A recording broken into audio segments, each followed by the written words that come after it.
Uh, you are uh, currently sitting on a carriage from the harbor of the Caseus Island towards the manor.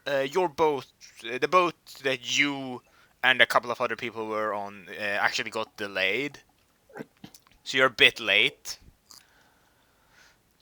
You're currently, however, on the carriage on your way towards the manor. Um, the four of you have just randomly been picked to sit in this particular carriage. As you're traveling, the silence is a bit awkward as none of you are talking since you're all complete strangers.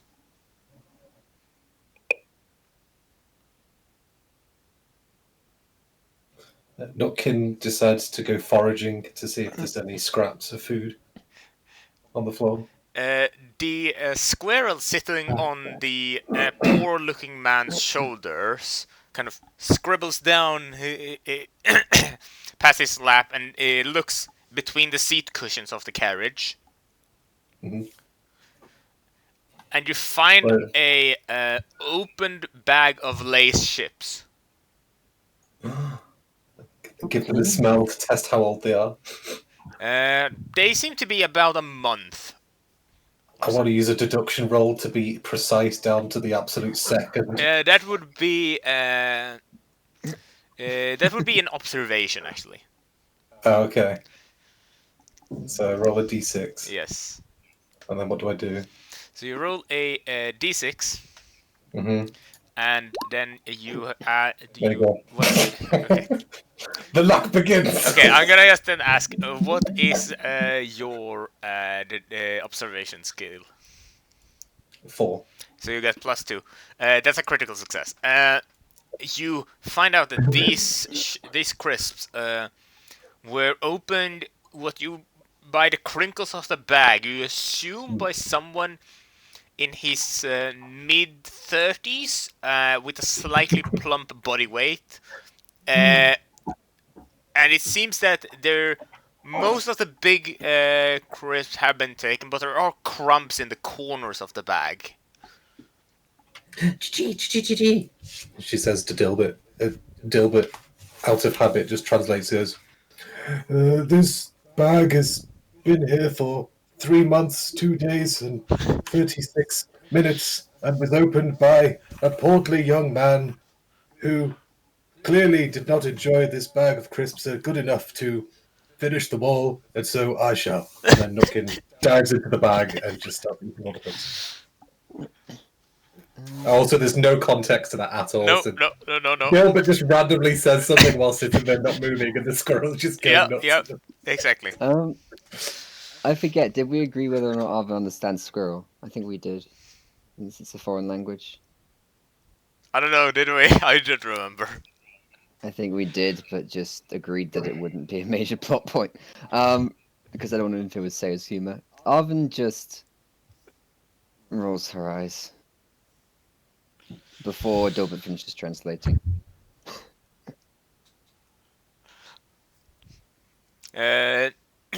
Having seen this, the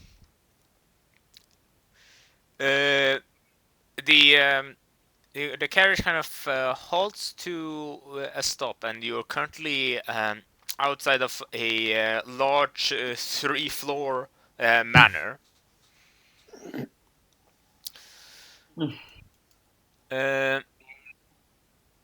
As you arrive, a young man in his mid-20s, you would guess, comes out. He's clad in like a dinner jacket, and he's clad like a bit like a bit formally, but still a bit casually. Like he has a dinner jacket, no tie, but he has a shirt underneath, and he has like jeans and proper dress shoes.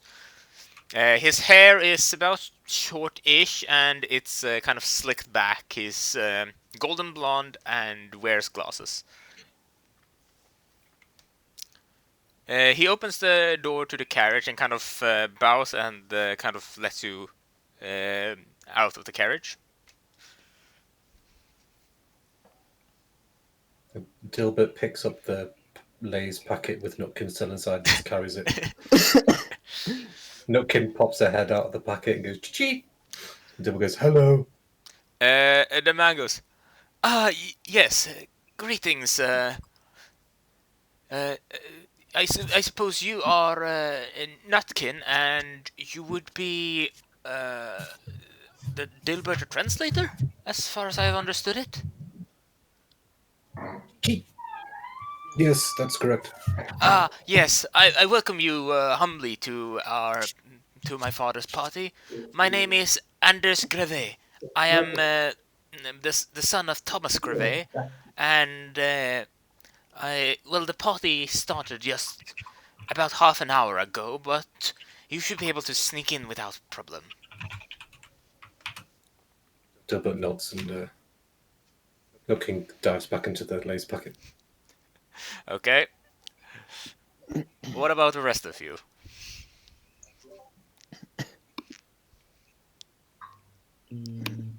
Arvin will just sort of gesture to let the others go first. She's reading something. First, I'd like to ask, do we know where we are? Is it 3-story manor? So is it this place right here? Yes, that is correct. Excellent, thank you.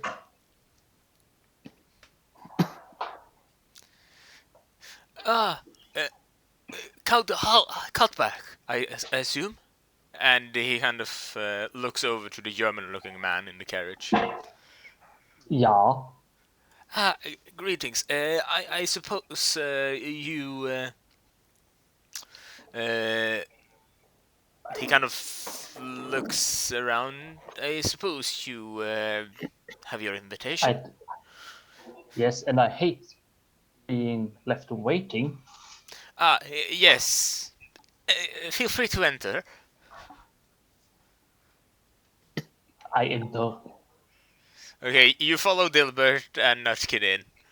As this was going on, I have started to just go straight in. Okay, you follow in the shadow of Count Kalkbach. Arvin, you are currently sitting alone in the carriage. Finish. Is Arvin the only one with charisma? Yes. Like for real, we have 0, 0, 0. Yes. Nutkin's a squirrel. Arvin just sort of looks around, realizes she's the last one, then sort of says, "Oh, that's what," and just sort of takes one step out of the carriage and just sort of falls to the ground, and not like falls on her face, but just sort of just lands on her feet. Yep. She's not one to bother with steps. Okay. Just a minute. I've left it somewhere around here. She ruffles through her sort of robe-like dress. Here it is, and sort of pulls out a golden a sort of not that golden, but sort of like a yellow cheese-colored slip of paper, which she holds out. Which she holds out in. She holds the corner of it between her thumb and her index finger, and she holds it as far away from her as possible. We'll try not to smell it. Does this count as an invitation? Yes, our competition winner. Yes, come in. Do you want to hang on to this, or? Yes, he says and takes it and puts it in his pocket. Arvin just sort of brushes her fingertips against her hand and just sort of tries to get the smell of cheese off. Okay, as you catch up with the others, the large doors are opened. As you're entering, I want you all to roll an observation check. 1d6. My polarizing look is at work. Okay, so 6. I have +0 on my modifier. Yeah. So I'm at 2. Mine's +2, but I rolled a 1, so I don't know if that still is a crit fail or if it's just a fair. What did you say you have in the stat? 4. It's 4. So that's plus so it's 2, so that becomes 3, so that's a failure. And Kaltbash has +2. +2, yes. So you're ending up at 6. Let's see, and I have a Macadamia. 1, so I'm at 5. Okay, so yes, you 3 of you at least succeed. So Nutkin, as expected, still has her head in the crisp bag and doesn't notice anything. The other 3 of you notice an oldish man, an oldish lean man, kind of by the corner of the manor, to your left as you're entering, and kind of walking by the corner in the shadows of like some hedges.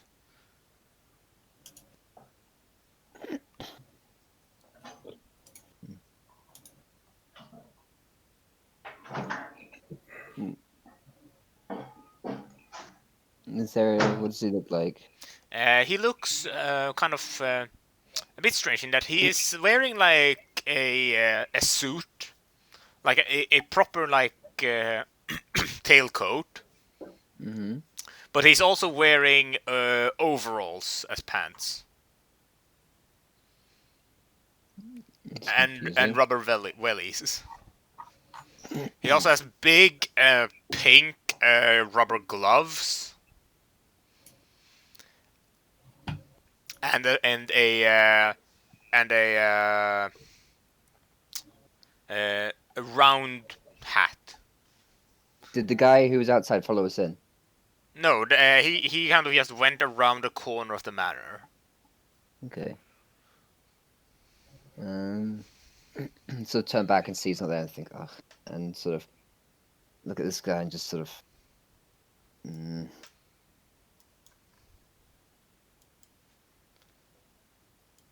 I sort of turn to the nearest person, who I suppose would probably be Lavender, unless they're Yeah, probably. sort of Sure. unless they're like. Do you want to roll for stealth? Your choice. No. Okay. I just sort of turn towards Lavender and just sort of say quietly, "Do you know if everyone dresses like that here?" No.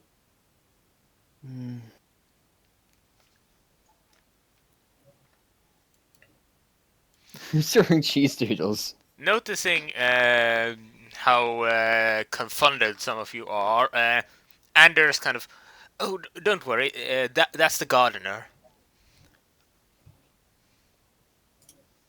Gardener.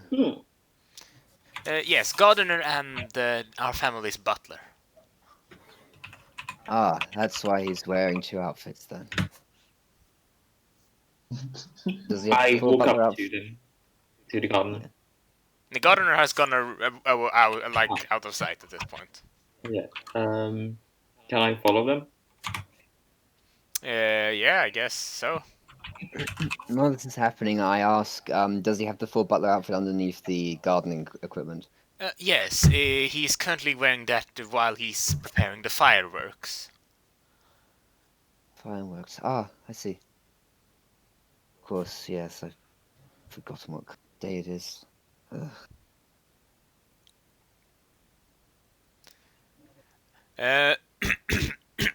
Uh, Lavender, then. You go around the house corner and see this old man kind of sitting, carrying boxes of fireworks out. I I walk up and say, I heard you were the gardener. Oh, yes, that'll be the case. Do you have any fruit growing in the garden? No. Only flowers. I see. And then I turn and go back to the others. Okay. Yeah, you catch up with them as the door closes. As you enter the establishment, you see 2 women standing in the middle of the hallway, and I'm gonna move you over to the inside map. Who? Who's the blue mage? You. As you enter the large hallway, you see a large circular staircase going up to the second floor. Hmm. You're seeing two women kind of standing talking. One of them seems to be on the phone currently.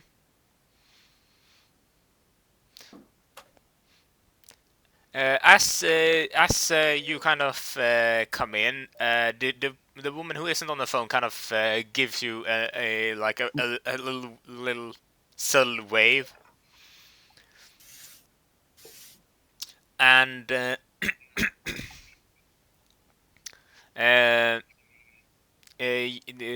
woman on the phone kind of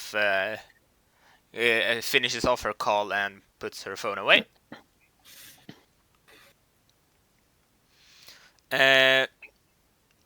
The woman who didn't that weren't on a phone right now kind of blows a bubble gum bubble and pops it, and then kind of,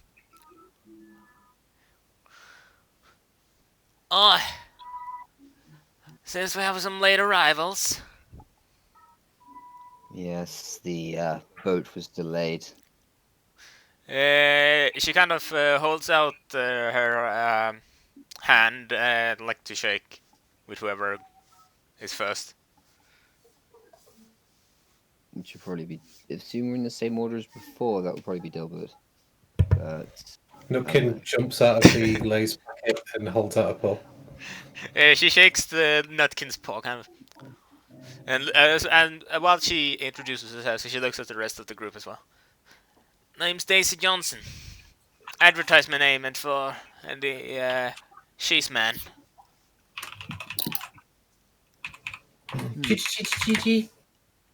Dilbert says, "My name's Nutkin and this is Dilbert," pointing to himself.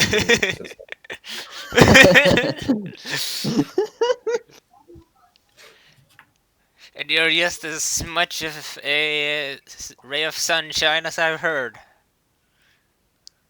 Brushing cheese and onion flavouring dust off her mustache, she goes, "Chi-chi."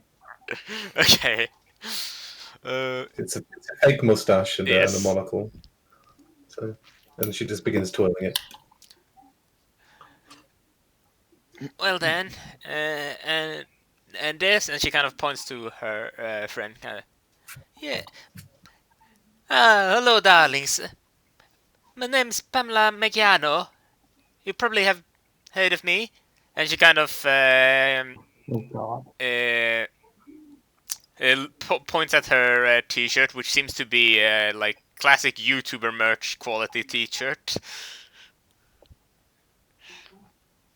On it, it says mangiare con meggiaro, and then there is a bowl of bolognese, very poorly drawn on it.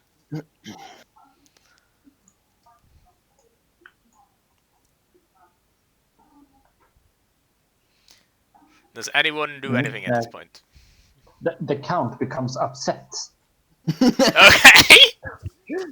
This is no way to greet your guests. I was told this was a formal event. Where is the announcement that I'm here? How shall anybody know that I'm here if you don't announce it over the speakers?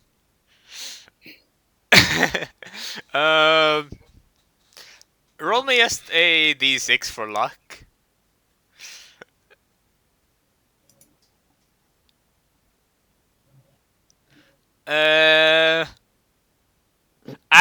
As you say that, you hear kind of in the phone a woman's voice.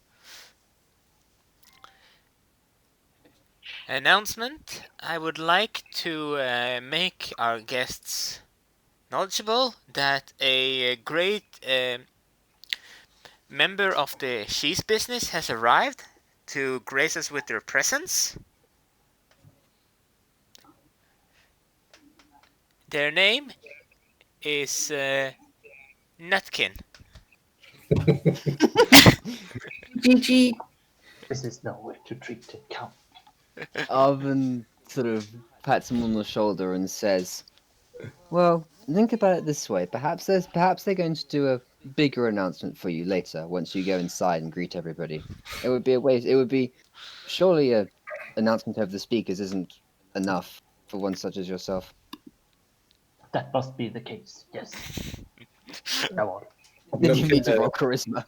Numpkin and Dilbert break off, and she goes and gets showered with adoration from all the guests. Okay, yes, you enter the main Uh, hall and After patting the guy on the shoulder, Arvin just brushes her hands off again, and actually no, I'm gonna actually no. This is set in 2020, isn't it? Or 2021? Is there cheese dust Yes. everywhere? Is that the problem? This is set time of the year, right? Is yes. that like an extra skill to always have cheese dust? No, everywhere? no. Arvin just hates cheese that much. Actually, here's the thing. She pulls out a little bottle of hand sanitizer. Okay. There you go. I'm gonna just say hand sanitizer every time I do this in the future. Okay. And just looks at Lavender, just gives him a shrug. Sort of. As you're doing this, you kind of see that someone's coming down the stairs. A man with a white shirt, suspenders, and tan pants, as well as a fashionable cap. Kind of comes down the stairs. Who Pamela kind of gives a wave to come over and say hi. She then kind of, yes, these are some late arrivals. They are also guests, just like us. And she kind of does like finger guns, and he does not look amused at it. I do not look amused at it also. He kind of tilts his cap a bit to the side so that it's fashionably asymmetrical, and kind of Velix Romash, food critic of Bongood, and he kind of holds out his card.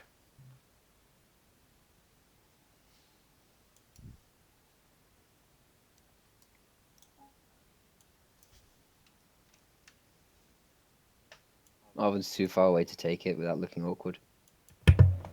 Is Nutkin close, or am I separate? I think am I separate? You're probably closer, yeah. Okay. Nutkin grabs the card, looks at it, it goes, "Chee-chee-chee," and then Dilbert goes, "Hello, Felix Fromage," and then hands the card back. He kind of gives it,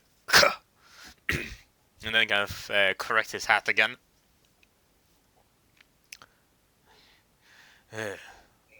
Well, that fool always know how to throw a big party, I suppose.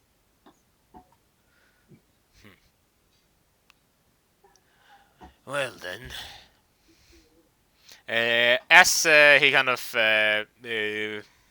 says that under his breath, kind of Daisy kind of chimes in. Felix here, he actually recently got some new creed in the culinary world. He made this massive article on medicinal cooking in partnership between one of the top French chefs and a hospital. Medicinal cooking. Oh, Not to talk about. He kind of says, kind of dismissing the praise. No, it's interesting. hmm. In any case, if you would mind scattering, I need to take a smoke. I sort of raised an eyebrow, like inside. No, the door over there. And he kind of points at the door that's behind everyone else. Sort of lower the eyebrow and sort of, well, we don't have to scatter for that, but well, each their own. I mean, two of you are still standing basically in the doorway, so.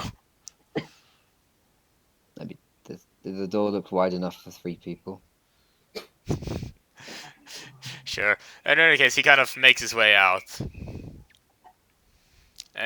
Anders, who kind of is standing next to everyone, kind of. Oh, by the way, Pamela, have you seen Father around?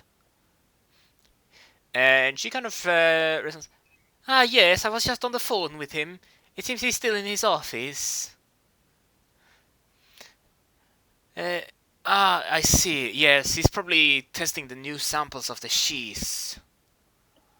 Arvid sort of makes a face and sort of new samples.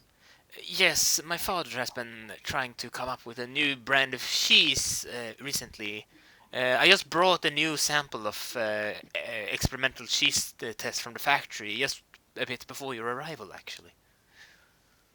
What sort of cheese? Well, we're trying to make a cheese that has the smell of a goat cheese, Arvid takes a step back. while having the taste of just a simple cheddar. Why would you do something like that? Money. I believe money is the correct answer there. Don't know how, but money.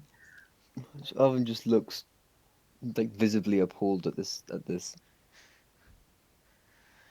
Well then, I should probably head back to the factory to check up on progress. So, actually, Pamela, Daisy, if you don't mind, could you take care of these these 3 as well as the our esteemed guest, the Nutkin over there? God damn it.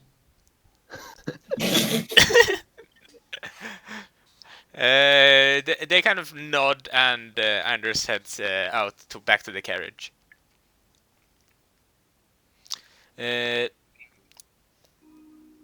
Pamela then. Well, I suppose we should enter the main hall then.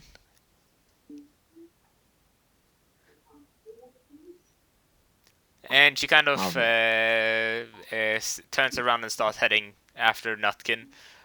You notice she has a big, like, blob of previously spilled and then dried and then like just like tomato sauce that's just stained like a part of the shirt on her back. Like it's not like fresh or anything. Like it's been washed since then probably, but like you can see that it's probably been stained by tomato at some point. Arvid just sighs and prays the main hall doesn't smell of cheese. Nutkin hops out of the Lay's packet, sits on Dilbert's head, and then Dilbert proceeds to carefully fold the Lay's packet and puts it into his pocket. Yes. Yes. You also notice that Dilbert has 3 stripes of red paint on his back of his jacket. Hmm? Is that a reference? In any case, you make your way into the main hall. And as you do, you kind of look around a bit.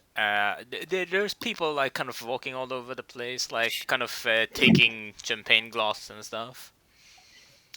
When you hear a voice, With cheese? Oh, yes, God, no, you can't drink champagne with cheese. there is Oh, also no, that would entire ruin it. trays of crackers and cheese being carried around by service personnel. Well, the Count goes into corporate espionage mode and tries cheese.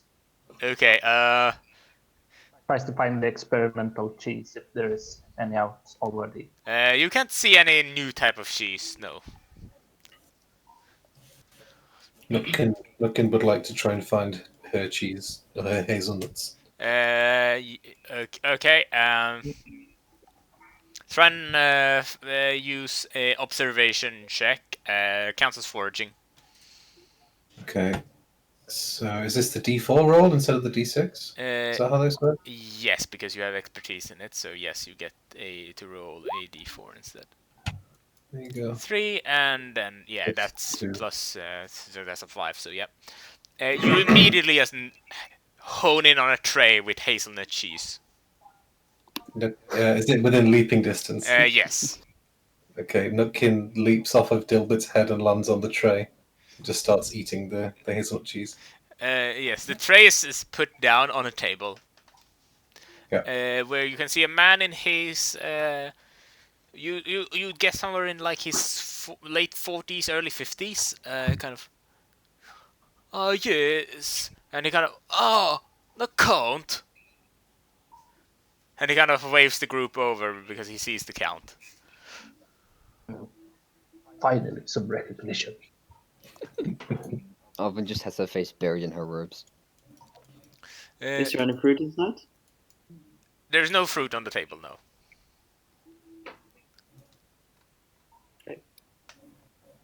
As you walk to the table, this man kind of stands up. I've heard much about you. My name is... My name is Oscar Kesenberg. Ah, yes, Kessenberry. Yes, son and heir of Kesenberg Dairy and Grains. We have much to discuss. Yes. And he kind of sits down. Have a seat at my table. I take a seat. Laughs in German. Roll me a observation check. For sitting? No, just do it while you're sitting down. And I have plus yes. 2, I believe. Yes. You notice that as he's sitting down, you notice that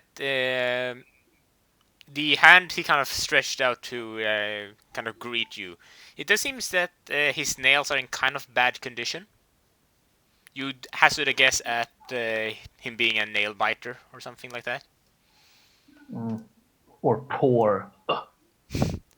Considering he is the son and heir of a multi-million cheese company, I don't think so. He's not inherited it yet. Fair point, but still.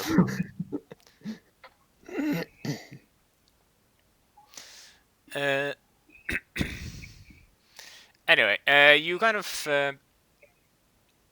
sit down. What do the others of you? Because Snutkin and the Count is already at the table.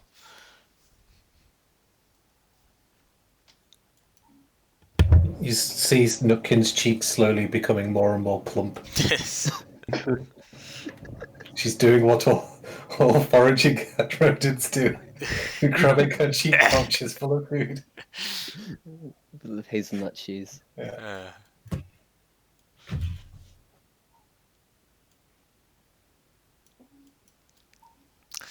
So, any case, you kind of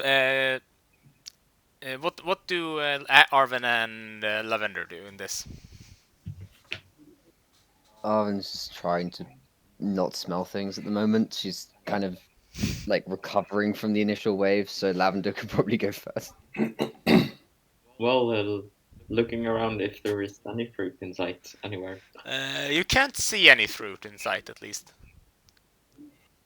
You're having a bad day.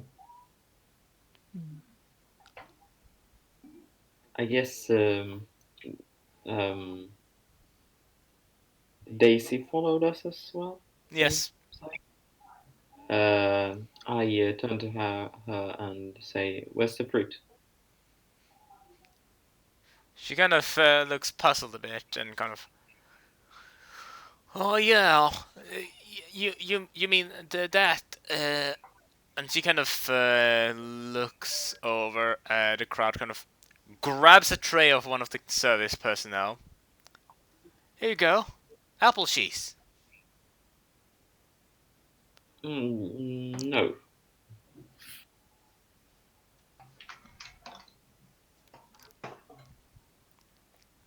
She kind of suit yourself, and then kind of throws the tray backwards, and it lands on top of the service personnel who originally carried it.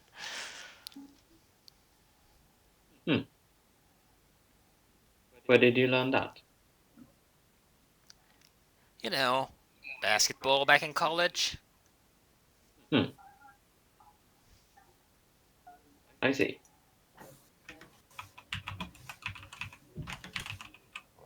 Sort Well, of. What's Lambda stuff? oh no, nothing. Okay.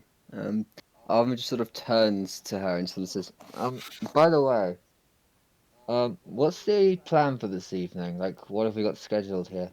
We're going to be receiving a speech soon from the lady, and after that, we are expecting the fireworks to go off, and after that, we're gonna have a finishing speech and some sort of announcement from Thomas himself. And aside from the fireworks, are all those in here? Yes. Hmm. Um, are there any other rooms in the house where guests are allowed at the moment? Well, I could suppose show you to your guest room, but they are currently being cleaned out, and the cleaning personnel didn't want anyone on the top floors, on the top floor where your rooms are.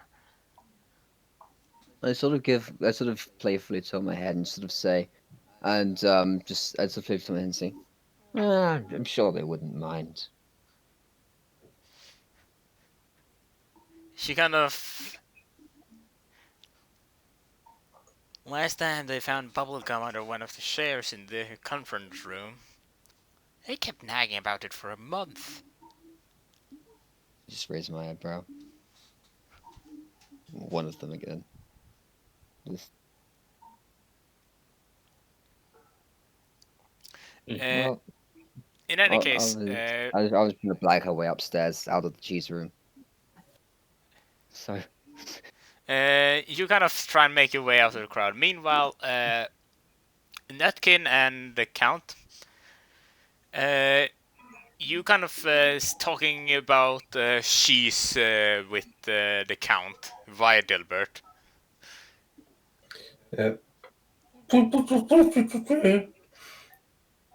A Dilbert translates of, have you tried some of my hazelnuts before, Count? Oh yes, they are very great cheeses. They have a very uh, earthy tone to them. They go really well, actually, with crackers. Good idea. And she disappears to get crackers. And Comes back, starts crumbing crackers in her face. yeah, okay. Uh, Lavender, as you're kind of watching all of this unfold, you notice that the French man from before kind of enters the main hall behind you and kind of. Well then, I suppose finding a seat should be. And he kind of looks around and sees the table where Nutkin, the Count, and Oscar are sitting. Kind of sees that. Well, there's an empty chair there, so he goes over there and sits. Hmm. And he kind of. An old fool, really. Does anything he can for publicity.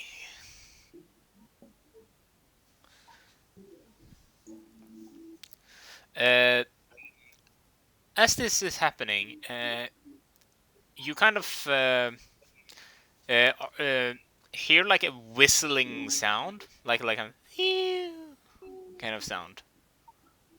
It's coming from the west somewhere, you think. Armin, you hear it a bit stronger because you're currently out of the main hall. should we make multiple markers for people? No, Okay. I can't be bothered. You just copy paste it, I guess, but yeah, fair enough. Is it west inside the house or west outside the house? Uh, It's hard to tell because there's so much like party noises. In the main hall, I look on the walls near the door to see if there's a floor plan of the house, and there's like a sort of fire escape floor plan of the house. Yes, there is for this floor, but not for the other floors. But you can see this Okay. entire floor. Okay. I would make my in that case, I would make my way through here Yeah. and see now since I know the layout of the Yes. house. Also, following Now- the whistle from before, you hear like a Hmm? like a small boom. Did that seem to come from the same direction? Yes. Okay. Did the whistle come from one direction, or did it travel from one place to another place? It seemed to come from one direction. Okay. Yeah, then I'd head outside then through that pathway. As Then go heads in the direction of the noise. okay, the two of you kind of head outside and see the gardener again, kind of. Oh, don't worry. Just one of the firework rockets that went off without supervision. I don't know how though. Which one was it? Oh, there's this one, he says and points at one of them. Which looks like it's gone off, I assume? Yeah, there's like an empty stand of a rocket. Ah. That must be annoying. Do you have backups? Yes, I very much do. Daisy made sure to buy in plenty. Alright. If anything, she bought in so many that I would think she's trying to blow someone up.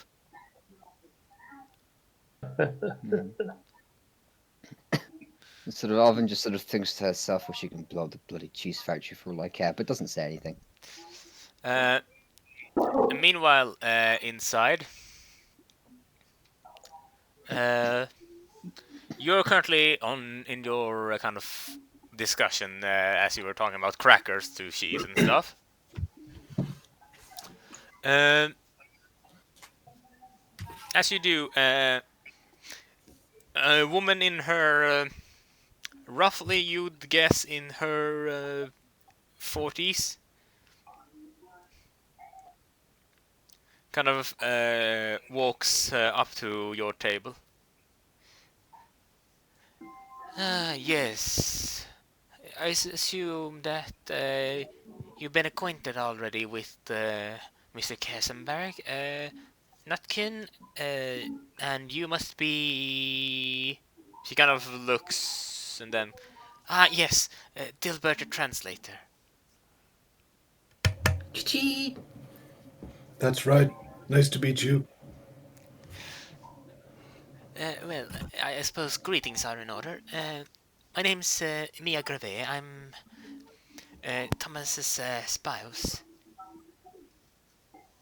Ah, excellent. When will Thomas be here? You said he was in the office. Yes. Is the office in this building? Yes, it's on the second floor. He's currently, as far as I understood it, tasting cheese samples. Ah. I'm sure he'd like some company. No, when he's tasting cheese, he is very peculiar. He doesn't want anyone in his office. He even locks it from the inside, and only he has the key.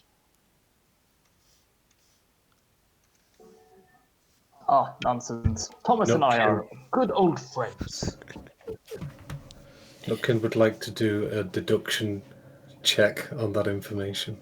On which one of the information sources? The locks the door from the inside. Okay. Just to see whatever in the ether could be gleaned from this spontaneous bit of information. All right. So I'll do my deduction roll. Yes. Well, he wouldn't block it from the outside, would he? Good, good. It's a plus 6, Yes. so it's a 9. Yes. You kind of. You kind of try and listen to the way of speech and try and figure out. It seems that, as far as you can tell from your situation, she very much seems to be telling you the truth, that the door is indeed locked from the inside and there is only one key. Gee. Just goes back to eating crackers and cheese. Yes. As she does, Felix, I'm gonna go for another one. And he, with his left hand, he pulls out another packet of cigarettes and kind of starts heading out. As you do, kind of Mia sits down and kind of. Actually, since you are here, have you heard?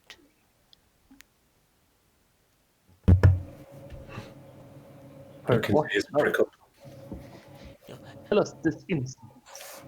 well, you see, I heard someone say that uh, that uh, that Miss Oichiku actually uh, had some kind of affair recently. The head chef of the Japanese three Michelin starred Yeah, Hoshi Kuane Palace? yes. Apparently, someone have recently seen her with this man who was usually always with her on when she took walks in the evening, and recently she hasn't. My source hasn't seen her with that man for at least weeks.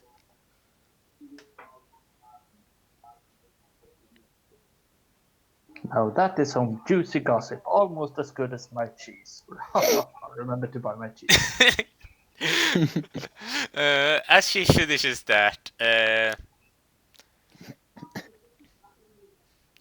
you hear a voice from behind her, kind of. So that's what the rumors are saying. As if I would even have care for those rory men who try and court people. A Japanese woman clad in an ornate kimono kind of stands behind Mia.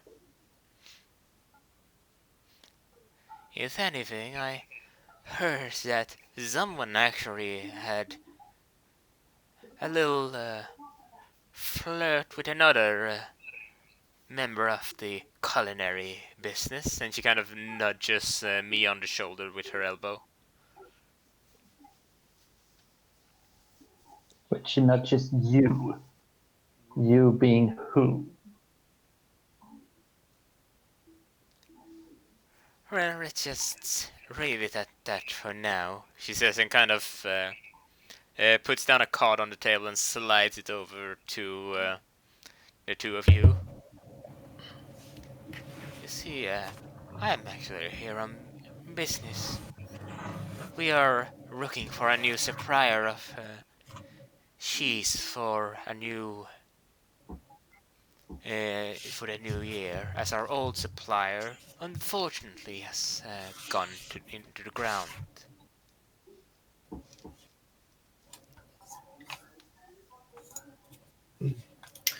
Looking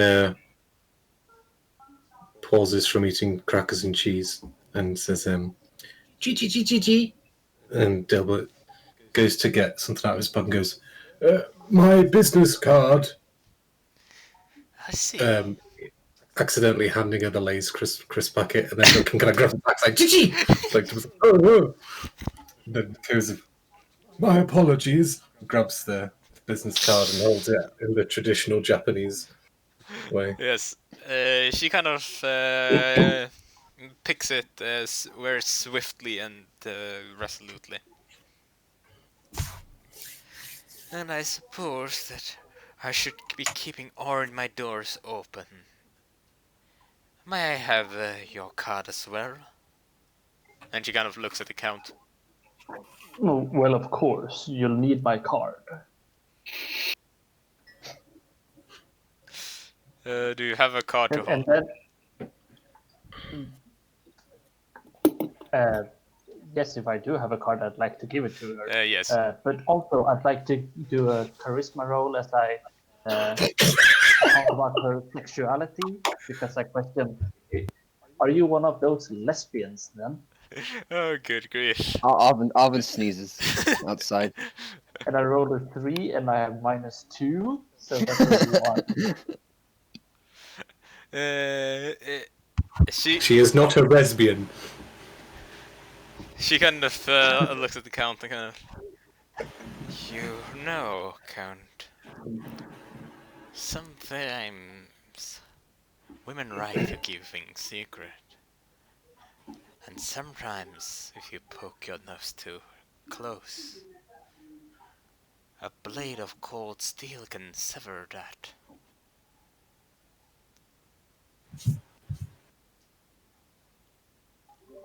Are you talking about sharp chief's knives now? I'm not sure I follow. I think you followed perfectly. Of course, someone as esteemed as you, Count Cartback, can't possibly mistake anything. No, you're always in need of a good cheese knife to cut your cheese. She kind You're of correct, begins to walk away. woman. Uh, as you do, Anders kind of rushes into the hall. Roughly at the same time, actually, Lavender and Arwen, you see Anders kind of rushing up past you because he's coming in from that side, I guess. He seems to be kind of in a hurry. Something the matter? Yes, I need to find Mother immediately. Okay, Why? is something wrong? Yes, some stuff down at the factory, you see. He kind of tries to catch his breath.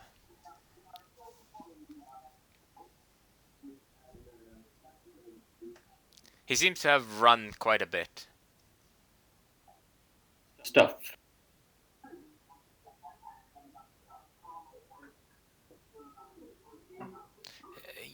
Yes, he kind of. They need some advice down there, and I need to get a hold of Mother so she can give said advice. Okay.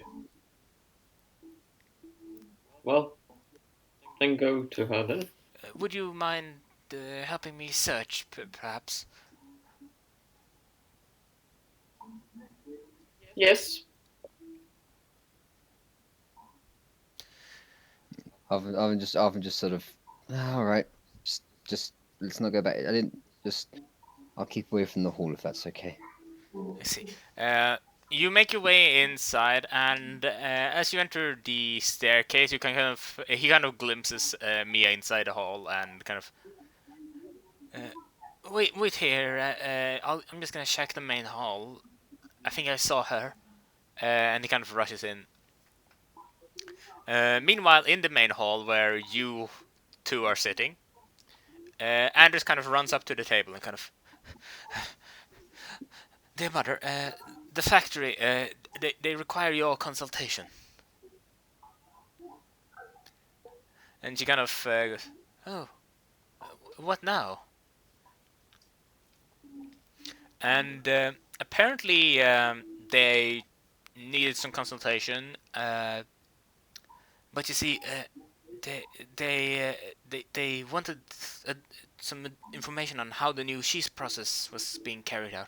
But when he tried to call father, his automatic answer said that he was busy tasting cheeses. So instead, I thought I'd ask you, since you're probably more experienced and knowledgeable in the cheese making, since father still hasn't divulged our recipe completely to me. And she kind of, oh, well then. She kind of gives a bow to Nutkin and the Count and Oscar. And kind of, well then, I will be heading towards the factory.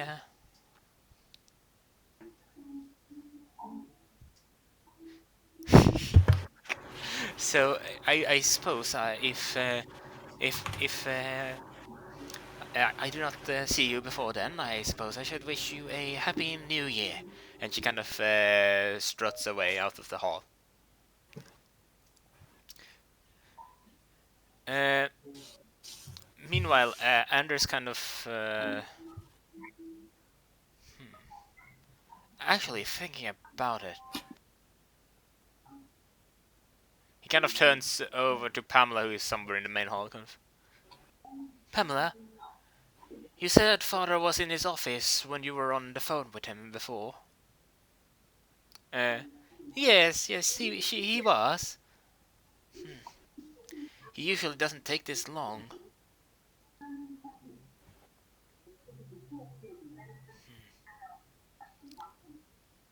I should probably look for him. It kind of turns over to no, seeing how at least Dilbert seems to be at least capable of more of like a worker and less of like a formal person who cares about his looks in this area. Excuse me, Nutkin, and can I borrow you and your translator, perhaps? Gee. What? And- What for?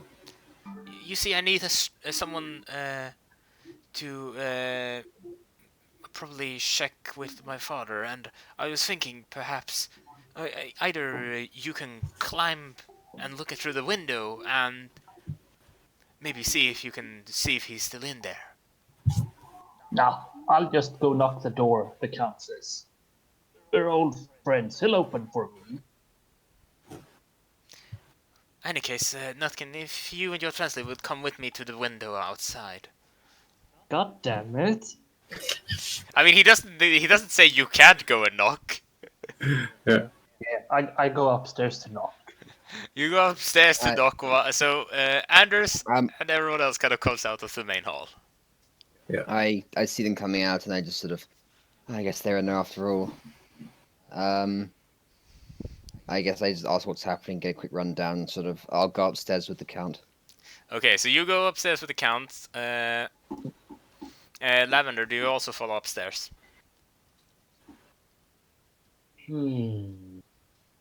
Also, quick question: what were these two rooms here? Since I walked through them, I would know what they are. This is like a lobby, Mhm. and this is the gardener's closet Okay. for storage. This is the kitchen. Mhm. This is a bathroom. And this is just a corridor. Okay.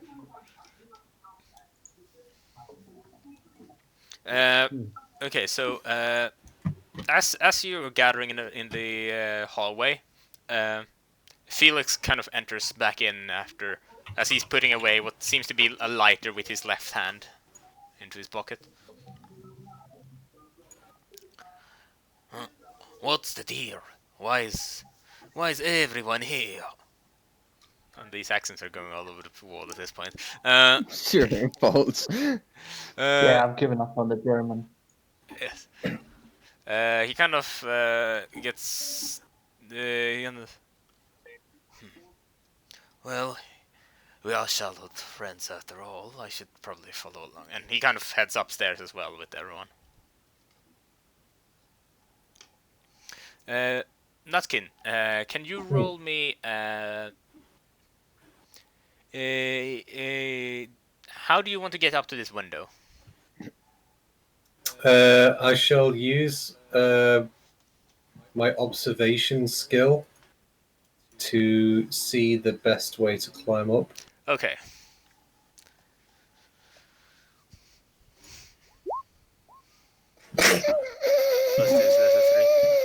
You believe that the best way would be for Dilbert to throw you up.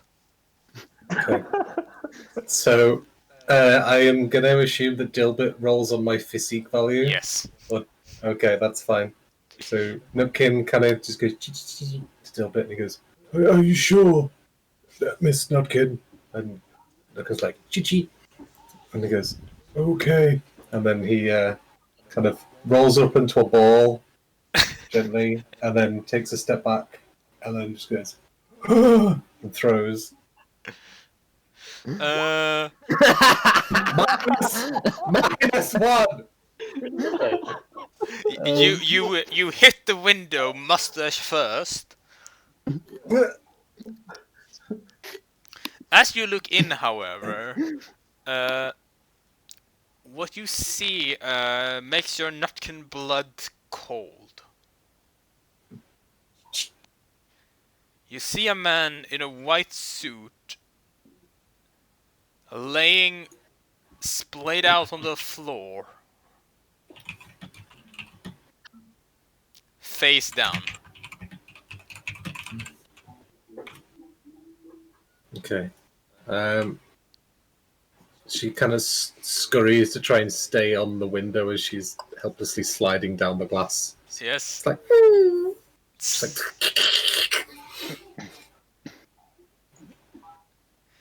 and then probably falls back down. You fall and then down and Dilbert, land on Dilbert's head. yeah. Dilbert falls over. Anders kind of concerned. What did you see? What did you see? His father still in there. Man, white coat, face down on floor. Oh no! We have to get in there. He kind of stops talking, runs into the building. Meanwhile, upstairs, you are knocking on the door. There's no answer. Oh, I'll be like, Greve, Thomas, There is no answer what whatsoever. are you in there? Are you distracted by reading my new autobiography, which I sent you last week? There's no answer. It is to die for. I sort of see the count. Oh, this is getting us nowhere. Suddenly, as you're I- standing there, you see Chapter 3 is especially intriguing. as you're standing there, you see Anders followed by Nutkin and Dilbert running through the corridor towards you.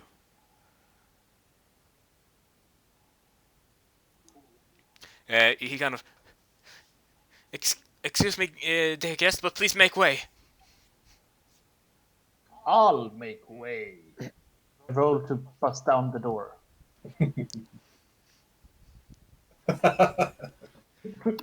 You punch the door,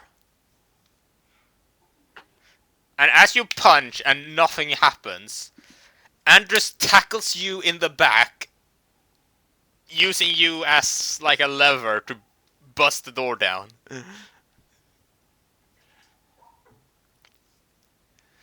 As you enter the room, all of you see the lifeless body of Thomas Greve laying on the carpet in front of the his cheese tasting table and chair.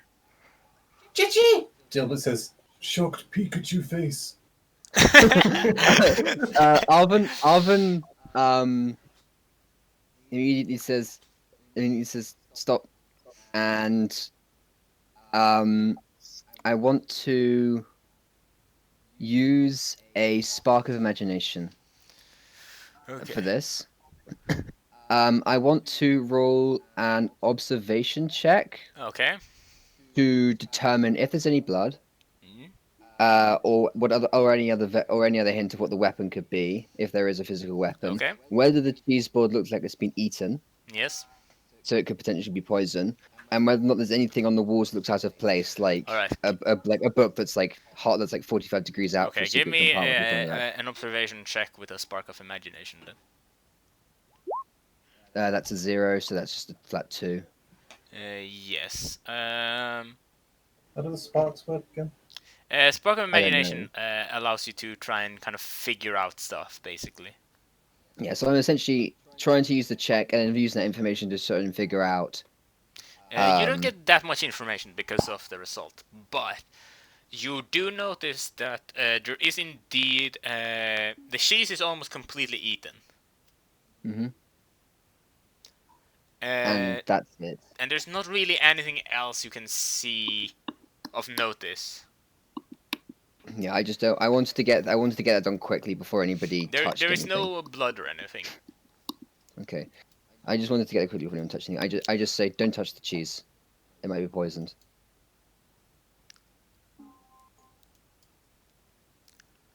Uh,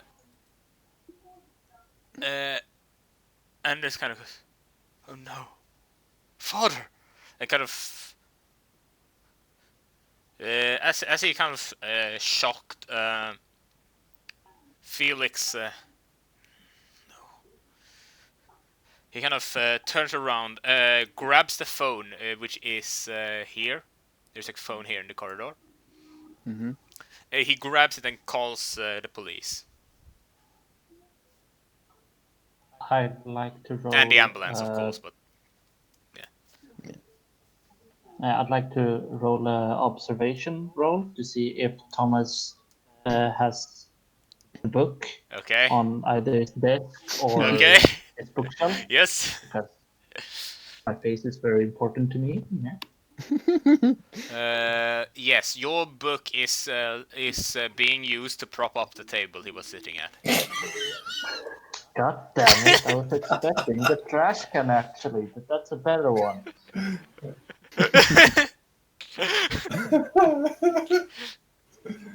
Ah, here's my book, I say, and pull it out from under the table.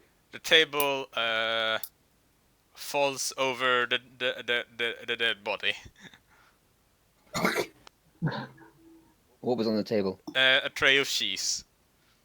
Oh, the cheese. I just say, And rule number one: and don't touch the crime and a scene. paper that slides out from underneath the tray.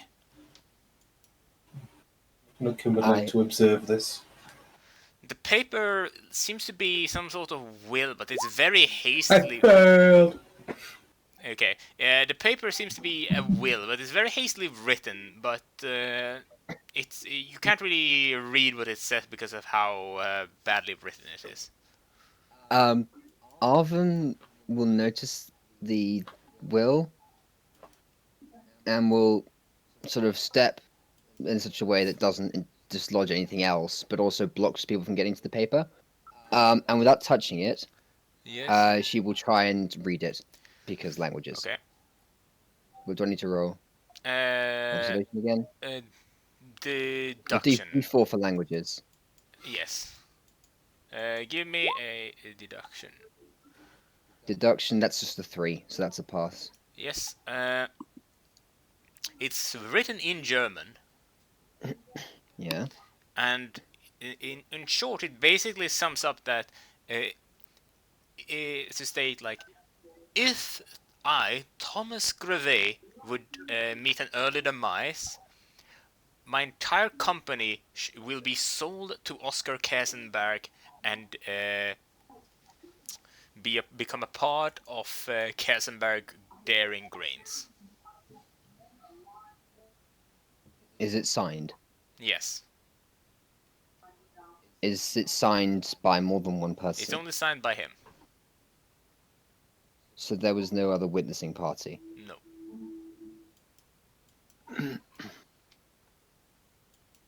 Alright. Arvin just sort of holds out a hand to stop people from panicking and just says, this might not be good news.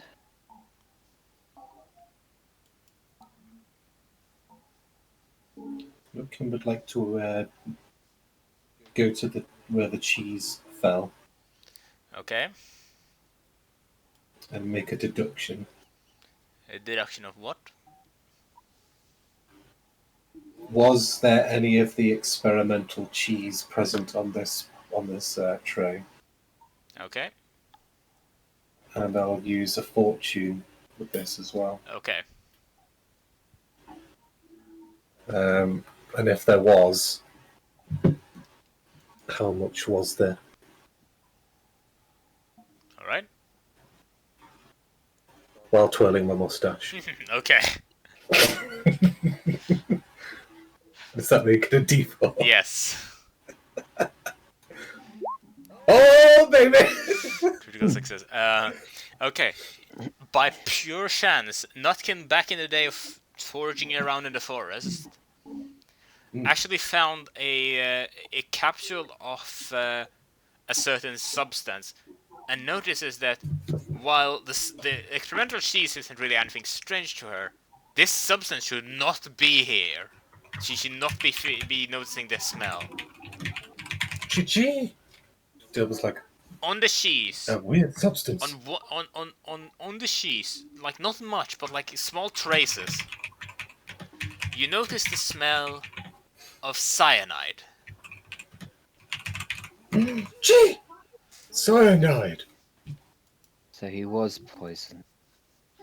So there's a capsule. Was the capsule on the tray? You don't really know where the poison came from. Okay. But is it on any one cheese or is it on all of the cheese? It seems to be on half of the cheeses. On half. Okay. When you say half the cheese, is it on all types of cheese but split but half, or is it only specific cheeses that have it and the other half don't? No, like half of the cheeses have it on them, half of it doesn't. Okay. Chi-chi! Dilbert's like, and he starts pretend twirling a mustache that doesn't exist. Then Nutkin's like, chi-chi-chi! And Dilbert's like, I have an idea! There was 2 people in this room. 2 people. Chi-chi! Yes. Where would the second one be, and why do you think that?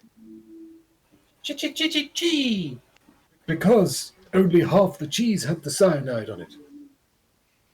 Then Which means that somebody was sharing the cheese with him before he died. Chi-chi! I turn to one of the family members there and says, "Is that possible?" No, as far as I understood it, father was alone when tasting the cheese. Do you know that for sure? Yes, you see, the tray with the cheeses.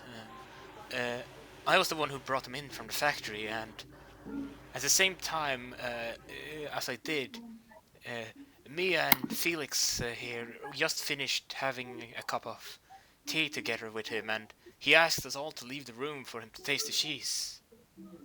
And he locked the door right then, and that Yes. was that. All right. Did you? Who touched the cheese before you? Only the factory If it- workers. All right.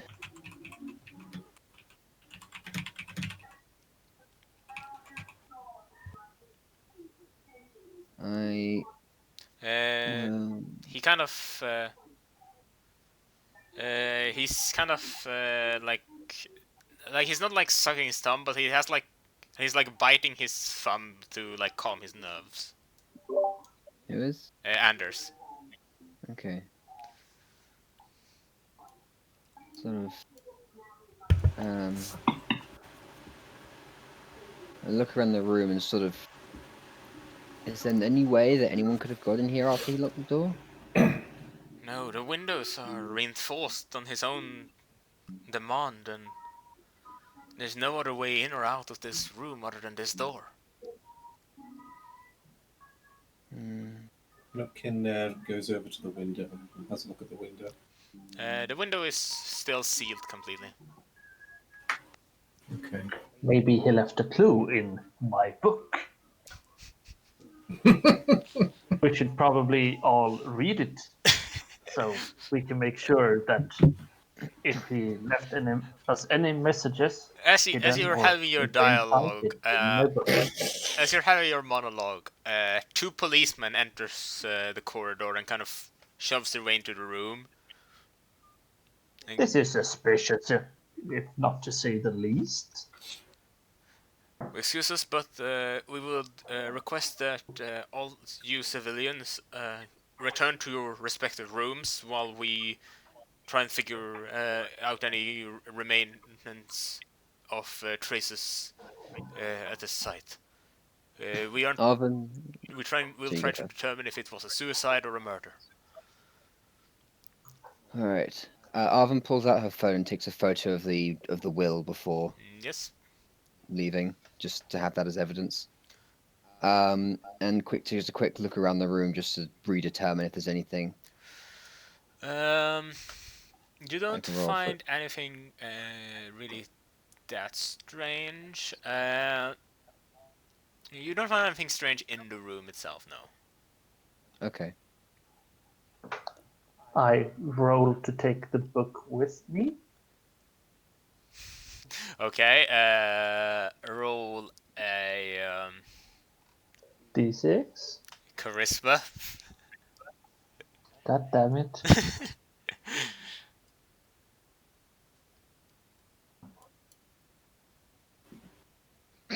Is that a fail? I actually need to get a 4. Yeah. Yeah. You do not have permission to take the book with you. And you return to your rooms on the 3rd floor. Yeah. Just a quick thing. Was there any fruit in the room? No. Okay. I love how you're sounding more and more Is sad as we go on. is there a butler lift in the room? No. Okay. There is Wait, nothing. is this like the that. 3rd floor you said? This is the 2nd floor. Okay, so the 3rd is even higher up. Yes. As we leave, I want to do a deduction roll for the rooms next to us to see if the doors are damaged or if they're open. Okay. Roll me actually, that's a dead observation. Yeah, observation roll. Your observation is? +2. Okay. So on your way out, you kind of see. So this room is like his own personal kitchen. This room is all of these 3 are guest rooms. This is Felix's room. Actually, no. This is Oscar's room. This is Oscar's room. This lower one. This is Pamela's room, and this is Felix's room.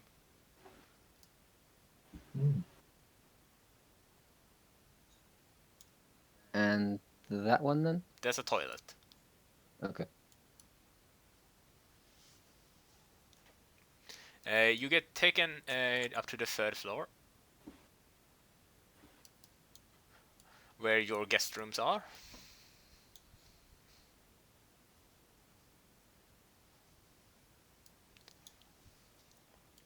See, you'd started a drawing and I'll finish it.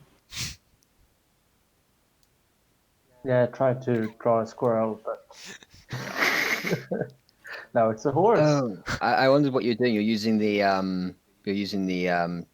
wall shadow line tool thing to Yes. block off the room, does he? Yeah, so I couldn't see where I was drawing last time. That's why I left it unfinished. And I also didn't realize, how do you erase anything? Click on it and Go back escape. to select and then click and delete. Okay, thank you. So then, you return to your rooms. In Lavender's room, there is a bowl of fruit. Yes. I. What kind of fruits? Bananas. Okay. Nothing but bananas. Technically berries. I shrug and run up and peel it from the the small round end the right way. Yeah. You peel a banana and start eating it. Meanwhile, you stay in your rooms for about half an hour until a police officer kind of gathers you all together. Kind of.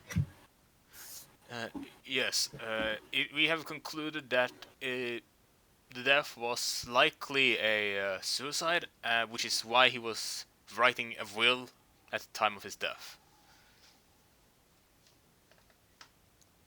Chichi! Double goes, objection!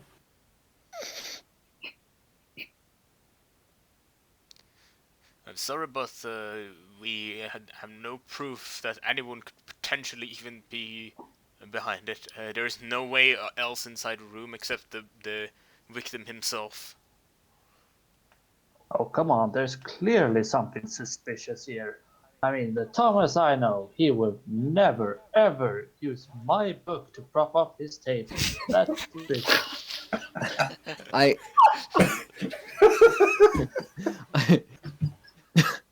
Arvin completely ignores this Yeah, okay. and says, "But that will he was writing, it needs witnesses. It's not valid anymore." Maybe so, but we can only believe that he miscalculated the time it would take for the poison to set in. There are no trace. There are no trace of poison outside of his room, so Dilbert says, "Why, if he was poisoning himself, would he only cover half the cheese in cyanide?" Or for that matter, not just pop a cyanide pill or whatever once it was done with the will. Why wait? Like, why do it this way? we don't know. But we can't find anything that points in any other direction. There is no way anyone could have done it. Simply, the door was locked. The book. What about the book? What about the book? They kind of. Well, you see, there is simply no way we can find. If you can prove us wrong, then I suppose we're just bad at our jobs, but there is literally no way inside that room other than having the key, and the only key was in the pocket of the of Mr. Grivy himself. What else did he have in his pockets? He had a iPhone 9. Oh, last year's model. The keys and a soaked piece of soaked and then dried out piece of paper. Seemed to be some sort of a page of a book. Page of a book. Do you have these items on you now? Well, they're in his office still. Still. Would you mind? Arvin sort of puts on her best face. Would you mind if I went and took a look at those later? I might be able to figure something out. Well, it's suicide anyway, so there's no real point to any clues or anything like that. So go ahead, I suppose. Thank you.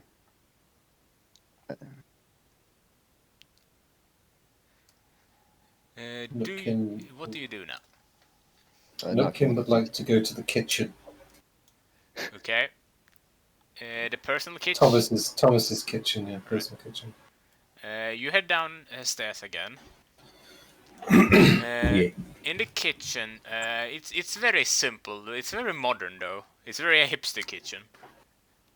With fake retro stuff. Chi-chi! Dill was like, I know. There's like a knife block that is made to look like a stump, but is actually like complete plastic inside. She kind of jumps over and tips it over. You find the only things that really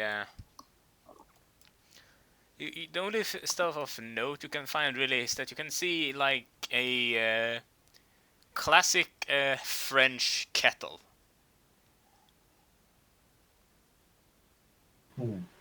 Nutkin goes over to the kettle. It's a gas burned kettle. Gives it a smell. It I'll smells roll an of observation. newly brewed tea. So, there we go. Uh, I would like to make a deduction of the type of tea. It's Earl Grey. Okay. Produced by whom? Twirling the mustache. You don't find anything on honestly. There's no way of knowing.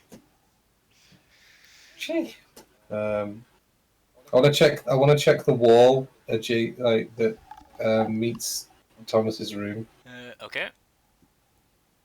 Is there like a hatch to pass food through or Nope, anything nothing else? of the sort. Hmm. Uh, Any sign of cheese being prepared in the there kitchen? is a laptop sitting on one of the tables, but that's about it. Nutkin summons Dilbert over to the laptop. There is he has a normal like small laptop. It looks like Okay.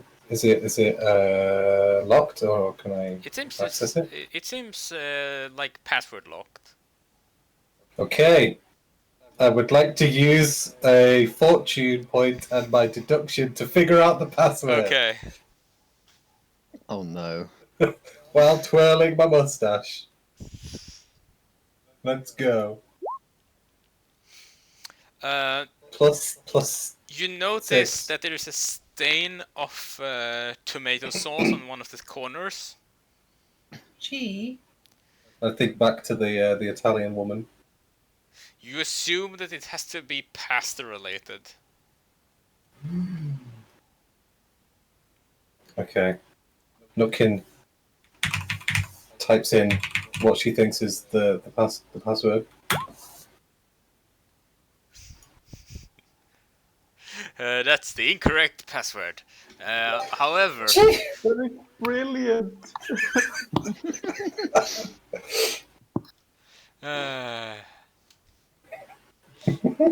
God. No. However, that also, as you typed in, that says 3 attempts of wrong password, and it shuts down.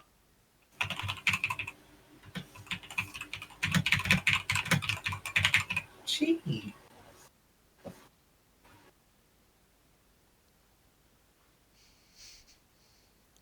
And then she hops back on Dilbert's shoulder and leaves. Okay.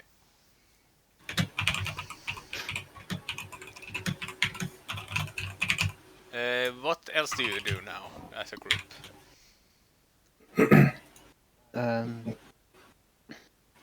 I would have gone to the study while Nutkin was in the So you're kitchen. back in the office. Yep. Where the things in his pockets are they like lying next to him? They're lying on the table, like on his desk. All right. I close the door with my shoe, um, just to just to avoid someone running in here and making off with things. Yes. And then see if anything's been moved other than that stuff. No, not really. They've taken the body out, of course. Okay. But other than that, it seems like they mark stuff like with police. They like this is where the corpse was found and so on. Okay. I go over to the stuff on the table then. First, I pick up the pieces of paper that they said they had. They said he had. It seems to be a scrunched up piece of paper. Mm-hmm. And I unscrunch it. The text is unintelligible due to water. I flip it over. You can see one line of text and nothing else, which seems to be a title. Mm-hmm. The title of the page seems to be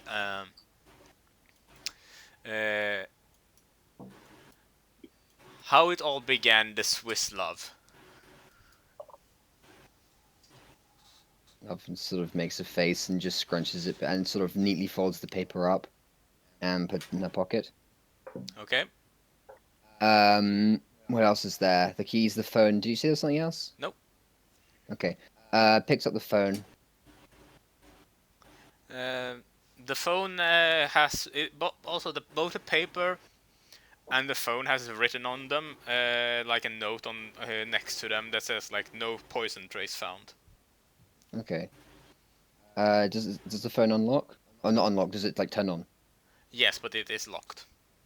Okay, what's the battery percentage at the moment? 5%. Arvin swipes up, puts it onto airplane mode, minimum brightness, everything, and then pockets it. Because turning it off might mean it can't turn on again, but also she wants to keep it alive for as long as possible, just in case, and then pockets that too. Yes. And then she, as an afterthought, she also pockets the keys in a different pocket. All right. I think we should discuss the page because Count Bach might know something about that. I sort of hear this voice like, oh, right. Yeah, the page might be important, but I think it's best that we hold on to these things for now. We don't know. And if there's any clues or evidence for anything, then we don't want someone, if it is a murder, we don't want someone getting their hands on it. Well then, what do you do now? What's your next move? Nope. You first. Nutkin would like to observe the keyhole on the door while twirling the mustache. You cannot twirl the mustache during this. God damn it! She'll do it anyway. No success. The keyhole looks completely normal to you. See, she pushes a paw in there to see if there's any nuts crammed in there, because that's what she does when she finds holes. She puts nuts in them. There is no nuts in the keyhole. Gee. I forgot to ask, how many keys are on the keys? Only one. Just one key. Yes. Hearing a scratching from the other side of the door, I open it and see Nutkin on the other side. Just kind of hanging out the keyhole. I sort of tell me how questioning and say sort of, "Chi?" As in, what are you doing? Gee? Dilbert's not there at the minute. Arvin just sort of Arvin just sort of offers a hand out for Nutkin to sort of step onto. She scrambles up your sleeve and sits on your shoulder. Arvin tries the key in the keyhole and see if it turns from both the inside and the outside. It doesn't go in from the outside. Okay. Let's see. Just the one key then. Does it go in from the inside? Yes. Yeah. And why would it? So there's a keyhole on both sides of the door. I mean, there isn't really a keyhole on the one side. On the outside, there's mostly just a hole for the screw that holds the key in place, or the lock bar. There's a screw. Yeah. So if you took the screw out, what would that remove? Like a plate or something? It would. Yeah, it would remove a plate, basically. Nutkin points to the outside of the door with the screw. Like, Chi. And then just starts doing a twisty motion, like. I sort of call out to Hans and say, "Do you have a screwdriver anywhere?"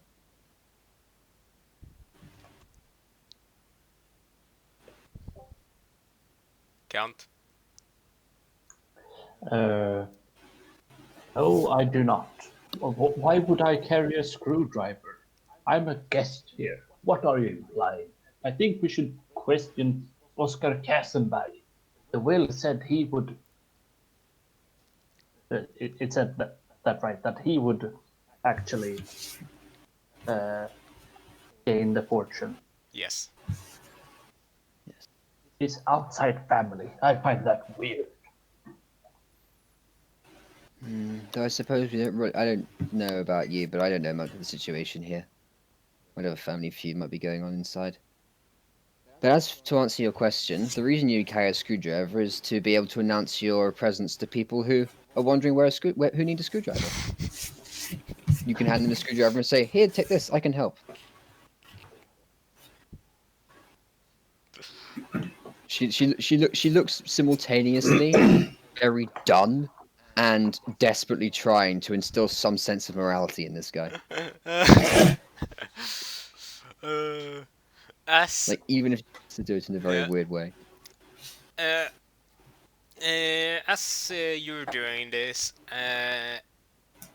c- um, Otto kind of notices you and kind of he seems a bit down by it all, but he doesn't seem as down as you would expect. He seems to have taken it somewhat decently. Oh, are you perhaps also a bit confused about the statement? Statement? Yeah, it's a bit weird that it would be a suicide. Yeah. Again, I don't know much about all this, but yeah, I don't know what could have caused it. I don't think there's any cause there could be. Hmm. Have you asked the other guests anything? No, not yet. We were planning to do that soon. I don't know how many of them have been told yet. I think most of the major guests have been told at least.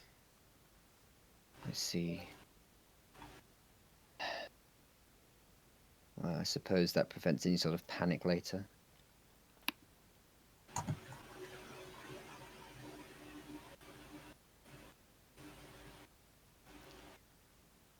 Nukin just starts doing the screwdriver motion in He kind of. and Anders' his face. Oh, that's a screw has been welded in there since we bought the mansion. Welded. What type of screw? I look at the screw. What type of screw is it? Is it like a Phillips head screw or just a one line or? It used to be a Phillips head screw, but it's since been welded to be impossible to screw out, basically. Does it look welded? Yes.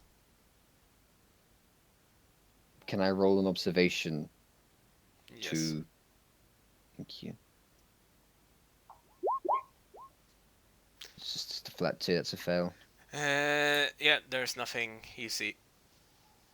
Hmm. Well, I suppose welded screw is fairly secure. Nutkin would like to try and deduce how long ago the weld was done. Okay.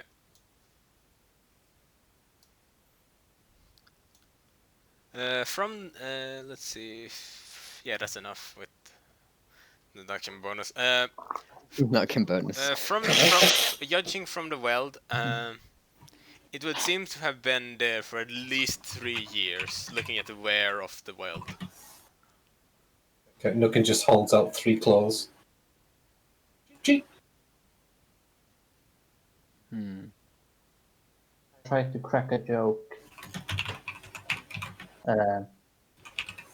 Arvin, since you're a bartender, can you get a driver? Hmm.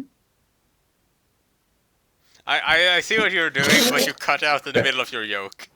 Yeah, you did. I'm sorry. Just Arvin, you're a I said since you're a bartender, can you get us a screwdriver? Oh, it just gives him a look of utter confusion. I have no idea what you're trying to say, or if that's supposed to be A funny. screwdriver is a type of drink. Ah, right, okay. Arvin would know that then. Arvin gives him a look of utter contempt and just says, Dark and Stormy's more my thing, honestly. and then Nukin says chee chee chee, which still Alvin would know is my preferred drink is hazelnut latte. Arvin just sort of gives Nutkin a look and say, do they allow you to drink coffee? Nutkin kind of looks confused, as in who are we referring to? Looking at Nutkin.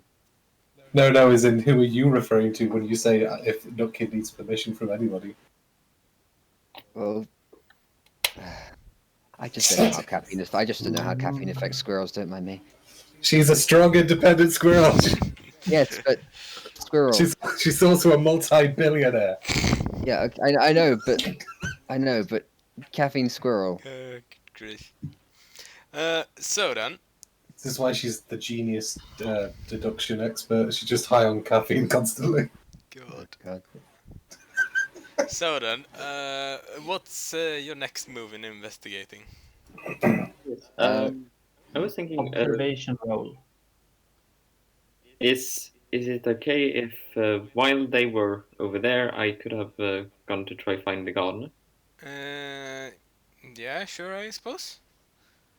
Yeah. You find him kind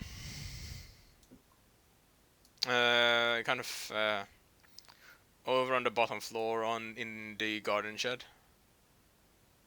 Yeah. Oh god.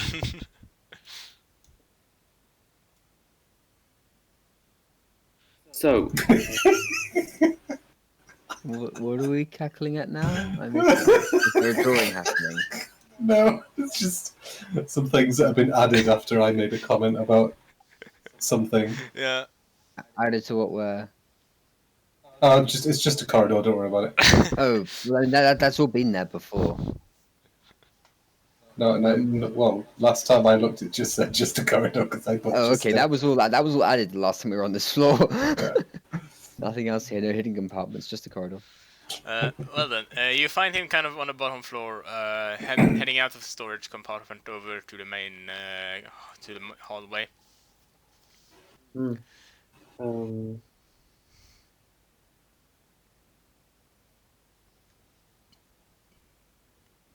so what do you know about that room? What room? Um, Thomas's study. Oh, the office. Well, I mostly just clean it once a week for him. Hmm. When was the last time? About 5 days ago. Okay. Hmm. Do you enjoy doing it? Well, can't say anything more than it's work. Hmm. And you do what you do for that. Yeah. Is the room? Would you say it's a difficult room to clean, or No, that easy? he keeps it very tidy to begin with. Hmm. It's That's mostly nice. just dusting. Hmm. I see. Hmm. Well, that's good. Yes. Though I suppose that with with Thomas gone, at least Anders gets his wish through. I suppose there is Wish? something good out of this. What? Oh, nothing. Just an old man gossiping. Oh. Nothing to worry about. I should not have said anything. Well, if you shouldn't have said anything, you could as well continue. No. I'm going to continue with carrying these boxes into the storage. Hmm. Then I suppose he turns his back on me. Yes. Yes. Let me write you. Stop him! I mean, sorry. That. Wrong player, wrong character, wrong campaign. I will be the one doing the stabbing. Thank you.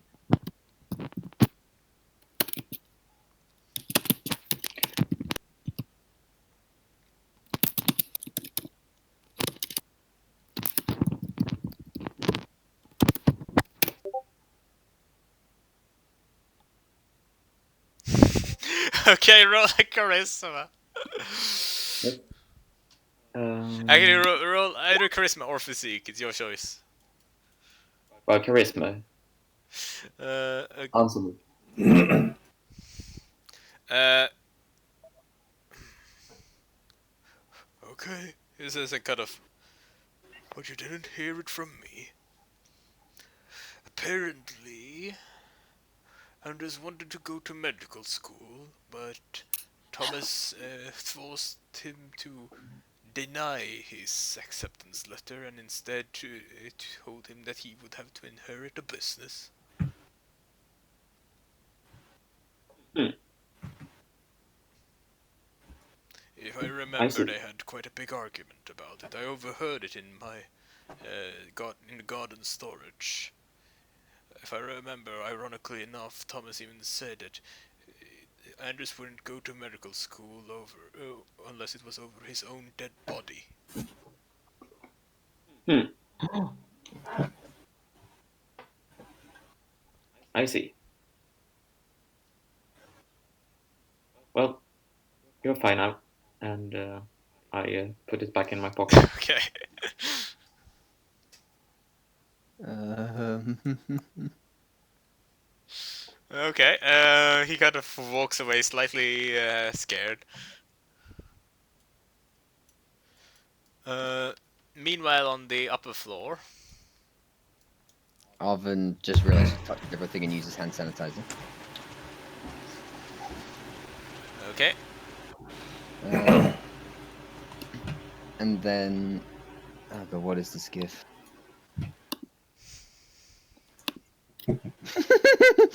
Gasps in Spanish. Gosh, gosh.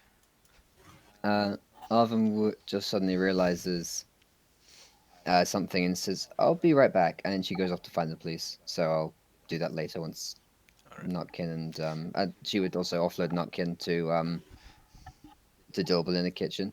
Okay. Uh, Look, you find a Looking will police go back officer into the. kind of just literally walking past as you do. Hey, out of curiosity, where did you take the body?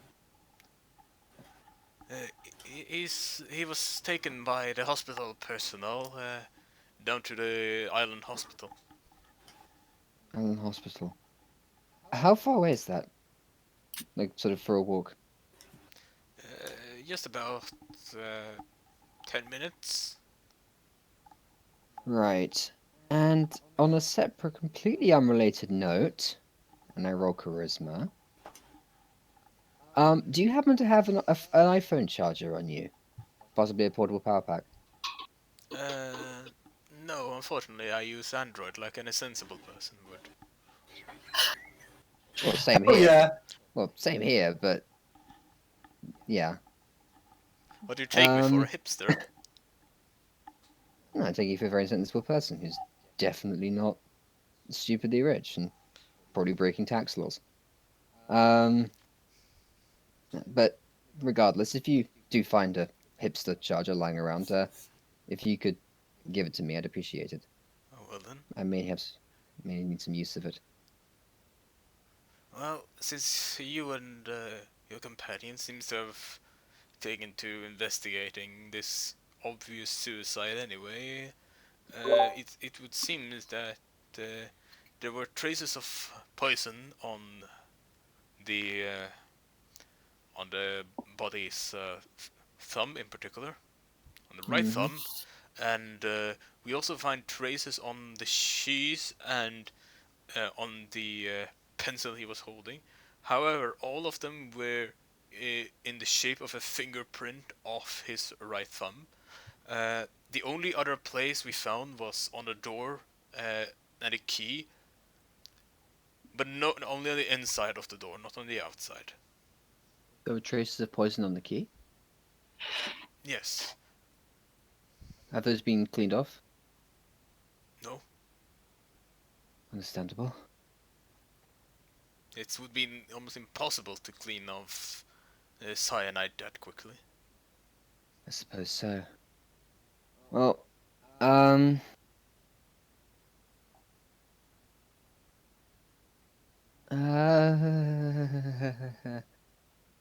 Yeah. Let me know if you find a hipster charger lying around or something. All The right. moment the police officer's out of sight, Arvin furiously hand sanitizes their hands and desanitizes the key. Okay. Like she goes into the bathroom here and she just locks the door and just starts furiously cleaning it. Roll me an academics. You are somehow familiar enough with medical sciences Mm-hmm. that you know that iodine tincture is actually a bleach that can clean off cyanide chemicals. And as a pure coincidence, there happens to be some in a bottle in here, in this bathroom. Time to clean it. How large is the bottle? Like how full is the bottle rather? It's not a big bottle. It's like maybe it's maybe like 10 centimeters tall, 5 centimeters diameter, and it's about half full. Half full. Okay.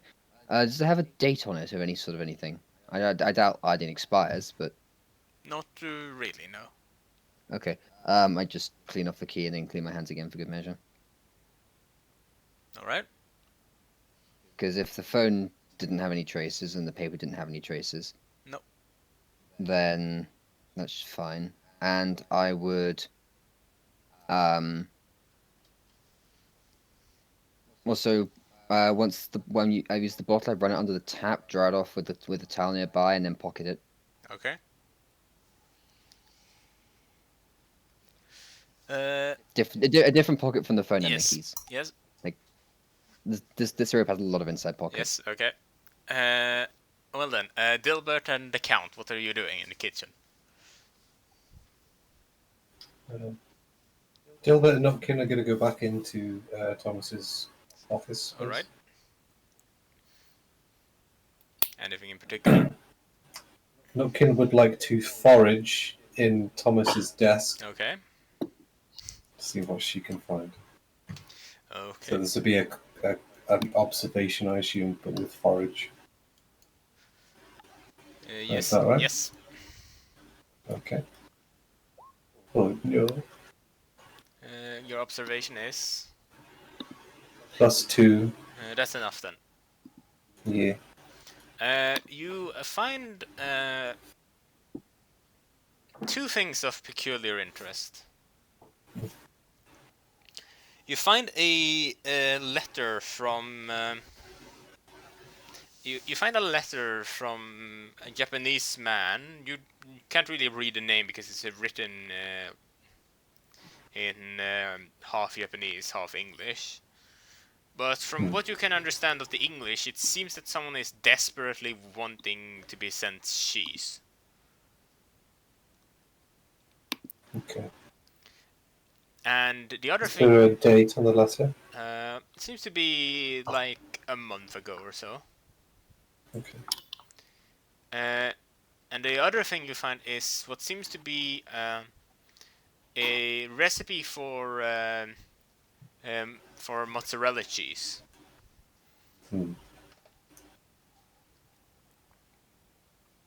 Anything noteworthy about the recipe? The recipe seems to have been written by a Don Meggiano.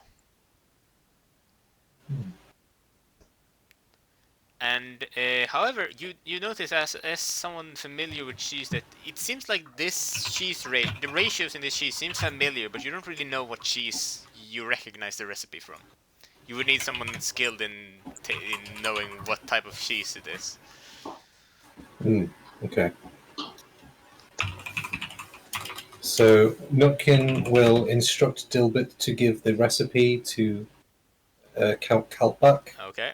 and instruct him to advise him of anything significant about the recipe from Don Meggiano. And the letter is going to go to Arvin for translation. Okay. Marvin is coming out of the bathroom as this is decided. Okay. So Dilbert comes out of the office. Yeah. What next? Dilbert's like, Count back. Jawohl. Uh, Miss Nutkin has found this recipe in Thomas's desk from Don Meggiano, I believe. She wanted to know if there was anything noteworthy about this recipe. And it hands the recipe to Count. And the Count looks at this recipe, identifies it as it is from Macchiano. It is Italian. Oh, the Italians and their inferior cheese. Well, Can't stand roll it. me a deduction. And it's count as cheese tasting. So it's a Wait, D4. is it supposed to be a D4? Yes. Well, that's a critical success, I think. Mhm. Is it not? Yes, it is. No, you don't have deduction plus, so it's just a success. Yeah.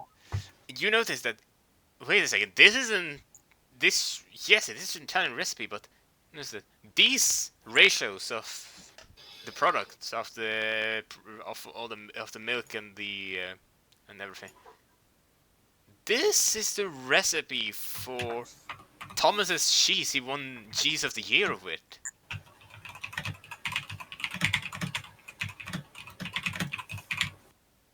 Outlandish. I've wanted this recipe for quite some time. Just for academic reasons, of course. Are you saying that this isn't Thomas's recipe? Whose recipe is it? If he won with that cheese, then did he win with somebody else's cheese? Did he cheat in the cheese competition? I Never never said- thought Thomas would do this. Looking is now back on Dilbert's shoulder, to scrambling clumsily up his trouser leg. Did you find anything else in there? I noticed that, or the police didn't want to give me back my book. But, I sure would want to have another copy of my own book. Looking shakes her head, although points to the letter that Dilbert has and indicates for him to give it to Arlen. Lavender Lavender. comes up the stairs just as Arvin leaves the bathroom. And they both see a massive, the rest of their companions down in the end of the corridor talking. And they suddenly, as they look, Nutkin Paul points at them. Yeah. Obvious- Shadow back. Hmm? Sort of walks over, sort of something happened. This letter, if you would mind translating. Sure, I can try. Takes the letter, and I'll read it off then. It seems to be from a Takeru Yamamoto, Mm-hmm. which in short terms boils down to I Pegasus, I read more of your cheese. I cannot live without your cheese. I'll pay you anything you want for your cheese.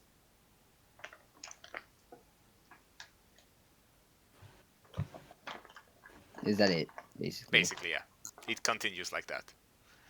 I just echoes back to the group and just say he's just begging for cheese. Nutkin would like to deduce the begging Deduce what from the begging? that it's actually a code and means something else, and I'll use a point of fortune for this. Okay.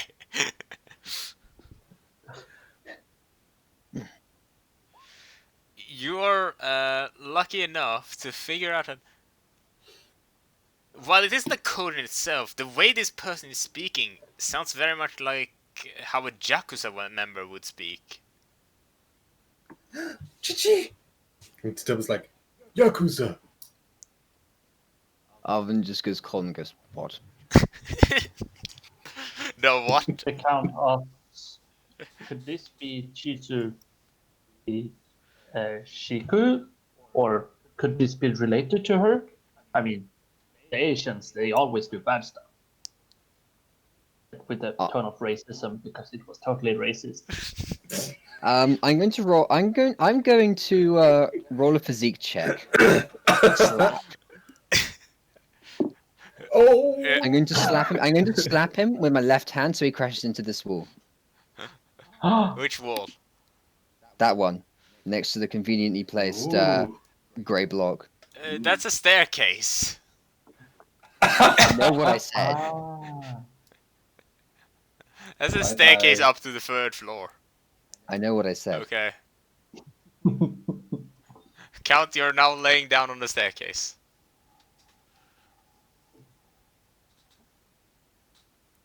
Yeah, I think that's all I wondered. Uh, Uh, as hearing the sound, Oscar Kesenberg walks out of his room kind of. Excuse me, I heard some ruckus here.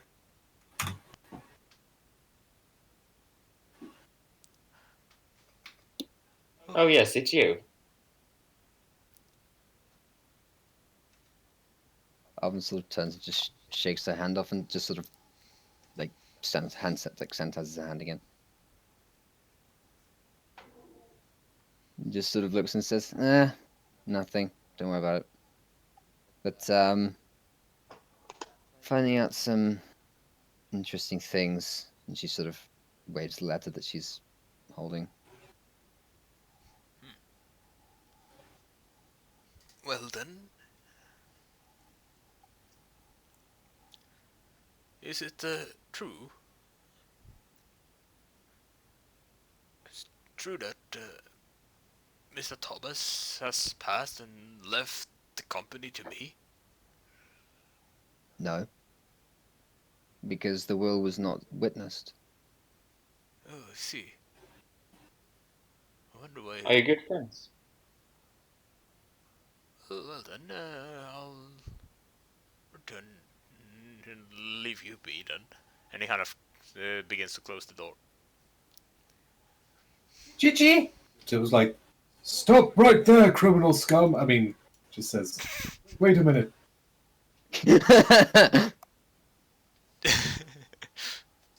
Chichi. You seem awfully relaxed about this news of inheritance or non-inheritance. Oh, nothing. I've merely lived long enough to see multiple people of acquaintance pass. What do you think of the letter? You obviously don't know anything about it. Why would you, the supposed inheritor of this entire estate, not know anything about it?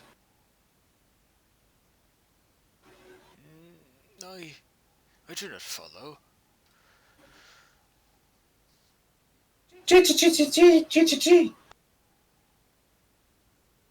If you were to be the inheritor of somebody's assets, surely you would be aware of this before it happened, no?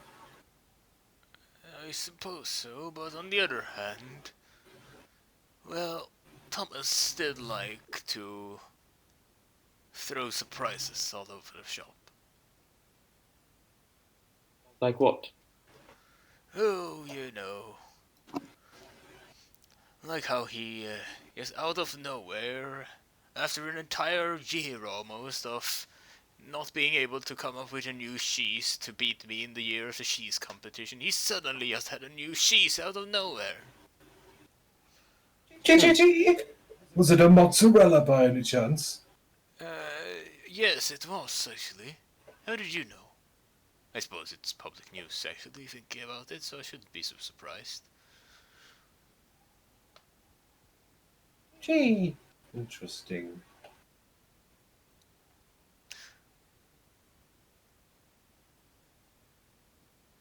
To be fair, I'm not a master of mozzarella myself. I'm more of a Caesar person, so to speak.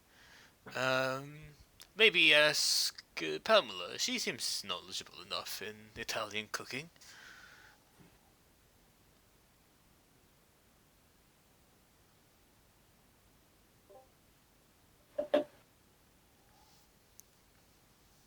Well, Nutkin goes up to Pamela's room. Nutkin moves over to Pamela's room as Oscar closes his door. What do you do? She scurries up to the door handle Okay. and then just kind of goes, starts scratching all over the door. Una minuta. And kind of click, opens the door. Mamma mia, Says- what are you doing? Gigi! Dilbert kind of pops up. Hello! She looks confused. And then Nutkin waves Count back to come over.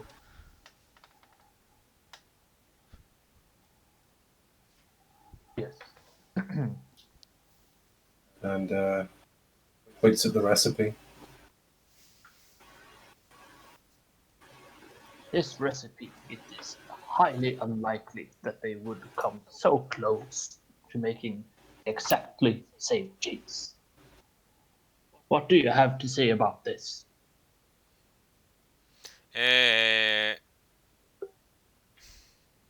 She kind of stays quiet as she reads it. Then.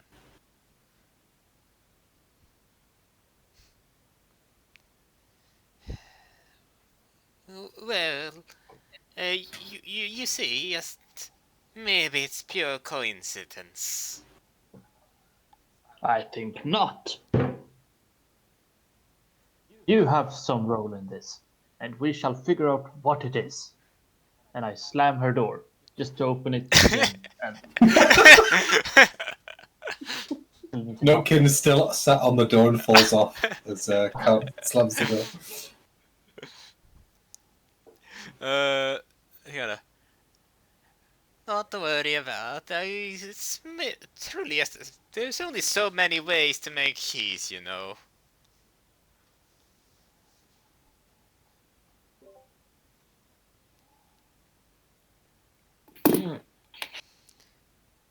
Anyway, if that's all you wanted to know, I suppose I shall return to my room now. Nutkin says, Gigi! And the other says, 1 moment. then What it says- now? Gigi. So, and Dilbert says, what's your favourite cheese? You see, she kind of, Parmesan. Any particular kind of parmesan? No, as long as this goes with pasta, she says and kind of closes the door. Nutkin runs to the kitchen. Okay, you run to the kitchen. Types in parmesan on the laptop. Yes, you do so. Yeah. And it's the correct password. Nutkin twirls her moustache, proud of herself. And Okay. starts swiping on the touchpad to navigate around the laptop. It seems to be very empty, but it has one. It has one particular folder that draws your attention. Inside is documented multiple receipts for different purchases.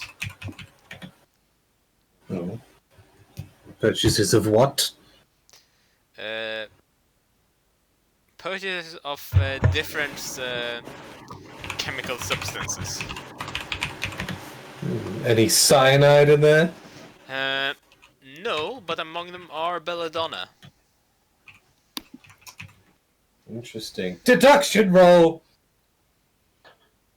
Due to Nutkin's time in the wild as a being of the land, Yes. she would know that belladonna could be used to create cyanide. Perhaps yes. Yeah. Definitely yes. Yes. When was this last purchased? A week ago. Where was it delivered to?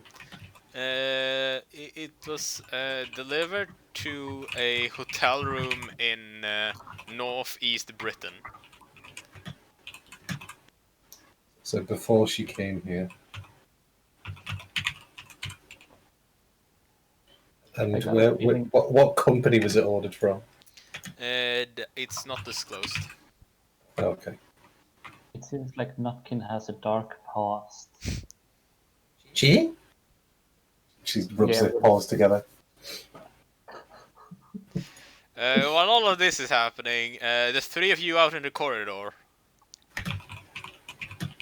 Mm-hmm. What are you doing right now?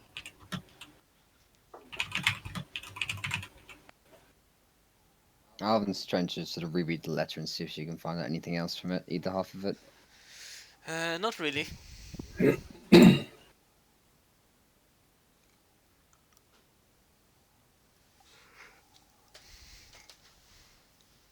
Also, Nutkin installs a malicious virus onto the laptop.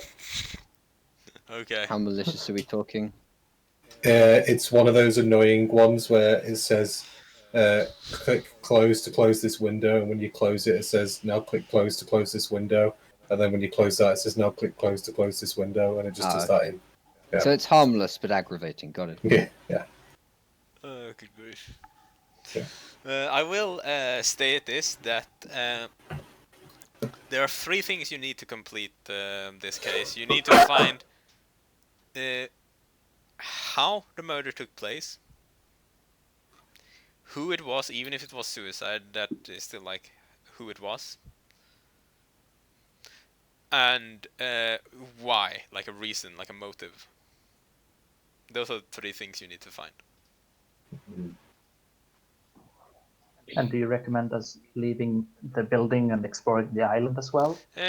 Not too much. There may be one or two clues spread out like that, but most of the clues should be in the building. Yeah, I'd like to look for Kaltbach's book in the office. It's laying on the floor in the corner. I'd like to do an observation roll. Okay. For what? Just to see if there's anything odd about the book. One page has been ripped out. Oh, there's a page missing. Wasn't there a page soaked in something that was ripped out of a book? That was on his purse. That was one of the things the police found, right? Correct. So that would be from the same book. Correct. So what's it soaked in? Water, it seems. Why would Thomas ruin my perfectly good book? Oh, Wait, is the page dried again? Yes, Is it's been soaked and then dried off again. Nutkin, where's the page? Who's got the page? Arvin? It's in my pocket. Yeah. Nutkin says, "Chi-chi-chi-chi." Double's like, that page, that water-soaked page. I gently pull it out of my pocket. Put it in the sink. Okay. Nutkin turns the tap on to re-soak the page. Okay. Gently, mind you. Okay. is that the page from my book? Are you destroying my book? Would like to use a deduction roll as to how successful this will be with a point of fortune. I found what I have of her. What are you It's trying still to find? I want to see if there's anything that was on the paper that would have been released upon it being wetted, and therefore if I wet it again, there might be some left over that could be detected. Okay. I'll use one of my points of fortune. Okay. There's nothing on it of any sorts like that. I will also point out that I made a mistake in stating of chemicals earlier Hmm. that I will correct. It wasn't a bottle of iodine tincture. It was a bottle of what chemical was it again? It was uh, sodium thiosulfate. Okay.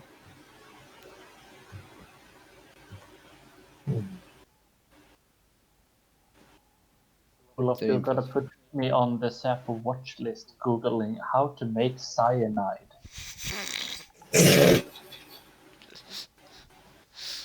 What was on the? What's actually on the page that was ripped out? It seems to be an autobiography of some sort, talking about Hmm. something that happened in Swiss. Okay. I Looking realized that requests this is the missing page from my translation. book. Translation time. Also, apologizes for wetting the paper again. I turn to him and say, "What? Well, if your book contained a clue, surely this page is the most important part." And then I turn back to the page and don't wait for a response. Can I roll for reading my life story? Okay. What would you classify that as? Uh, I mean, I'd like to use a spark of fortune for it at least. Okay. But God damn it. It's, it's gonna have to be charisma, isn't it? Or Damn it. academics, maybe. Yeah, I mean, it's about a book you wrote, so would that not be an academic thing as well? Maybe? yeah. Let's go for that. And spark of fortune and whatever we can do. Okay. So that's a success. As you're like retelling your life story. By saying this is a work of fiction. Names, characters, businesses, places, events, locales, and incidents Etc. are either etc. the product of the author's imagination or used in a fictitious manner. Any resemblance with actual persons, living or dead, or actual events is purely So coincidental. as you're retelling, you're gesturing, and by mistake you hit a bottle of iodine tincture this time, which falls down and starts leaking all over the page, turning it brownish orange. The page that I soaked in water. Yes. Does it do anything? No, but it also continues leaking off the sink and onto a towel nearby. Here's the life story. When it does hit the towel, however, it completely just turns colorless. GG. I would like to deduce Nutkin's superb knowledge of chemistry to see how fucking amazingly good she is at recognizing what chemical is reacting with This the will have iodine. to be academics. Okay, that's fine. I'll use a fortune Okay. and twirl my mustache because I'm thinking really hard.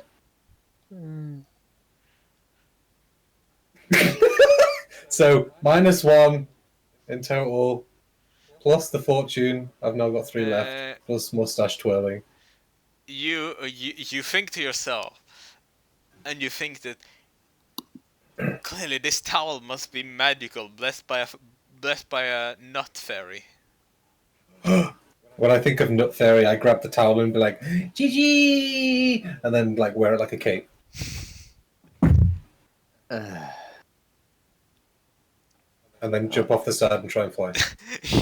Given how Arvin coincidentally knew that the bottle of sodium phosphate could get rid of cyanide, could she also possibly coincidentally know what chemical reacted with the iodine, assuming I sparked it. Yes. Okay. So that would be an academics check, Yes. which is a 4 without. Well, I mean, because I think sparks of fortune allow you to re-roll. Yes. Yeah. Do So I they? mean, an academic. Yeah, Wait. they allow you to either re-roll a die or roll d6 to test their luck, and depending on the situation, they'll receive an appropriate amount of luck. So with the, I've been doing that with my fortune points. yeah, I've spent 4 of them and haven't done that once. Was nobody going to explain to me how to use them? it says on I the mean, dock. you have Where? you have used them properly. Also, you have used them to In- gain luck. You have just in haven't. lucky sevens. Oh, You have used them to fair gain enough. luck, but you can also use them to re-roll. Oh, okay. All right. Yeah, so I got the roll I'm not right. very academic and I can't read on the squirrel. Leave me alone. It's okay. So what would Arvin discover from this? You realize that sodium sulfate, thiosulfate, actually does neutralize iodine tincture as well as cyanide. Cyanide. Okay. That doesn't really tell me much. If anything, unless... Oh. The bottle was only half full, wasn't it? Yes. How large is this towel? It's about like a hand towel size. I sort of... I look at... I look at the count and I just say, well, you might have just solved something, even if it was aggravating. And then I look at Nutkin and I just sort of say, I think we finally figured something out.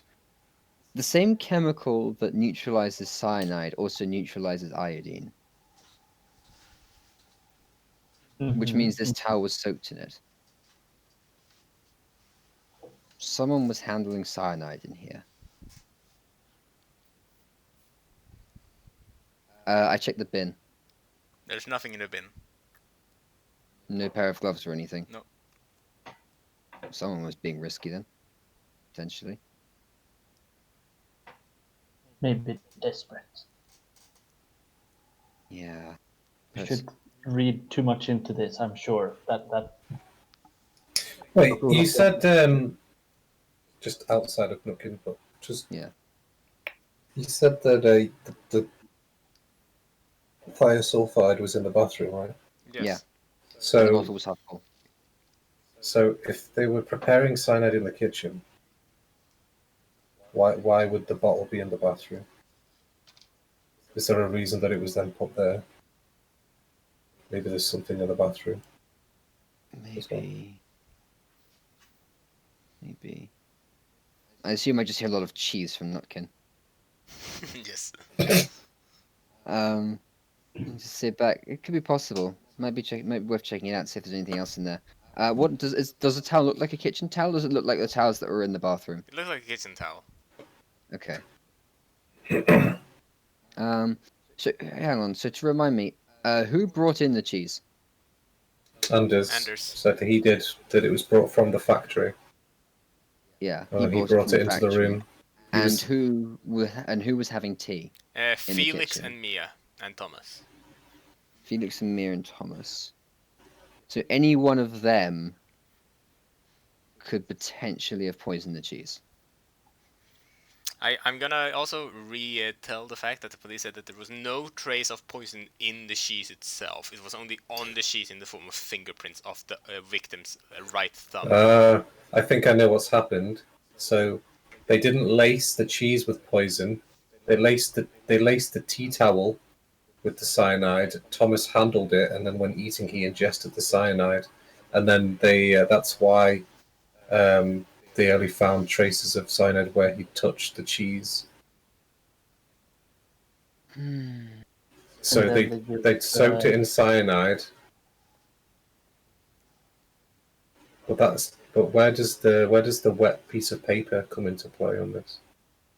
Well, the towel was wet. Oh, unless that does that piece of paper look like it was folded at any time? No, it I was folded it. mostly a scrunch up.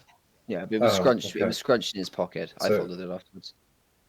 And there was nothing on it, or what page number was it? I don't know what page number is the Swiss part.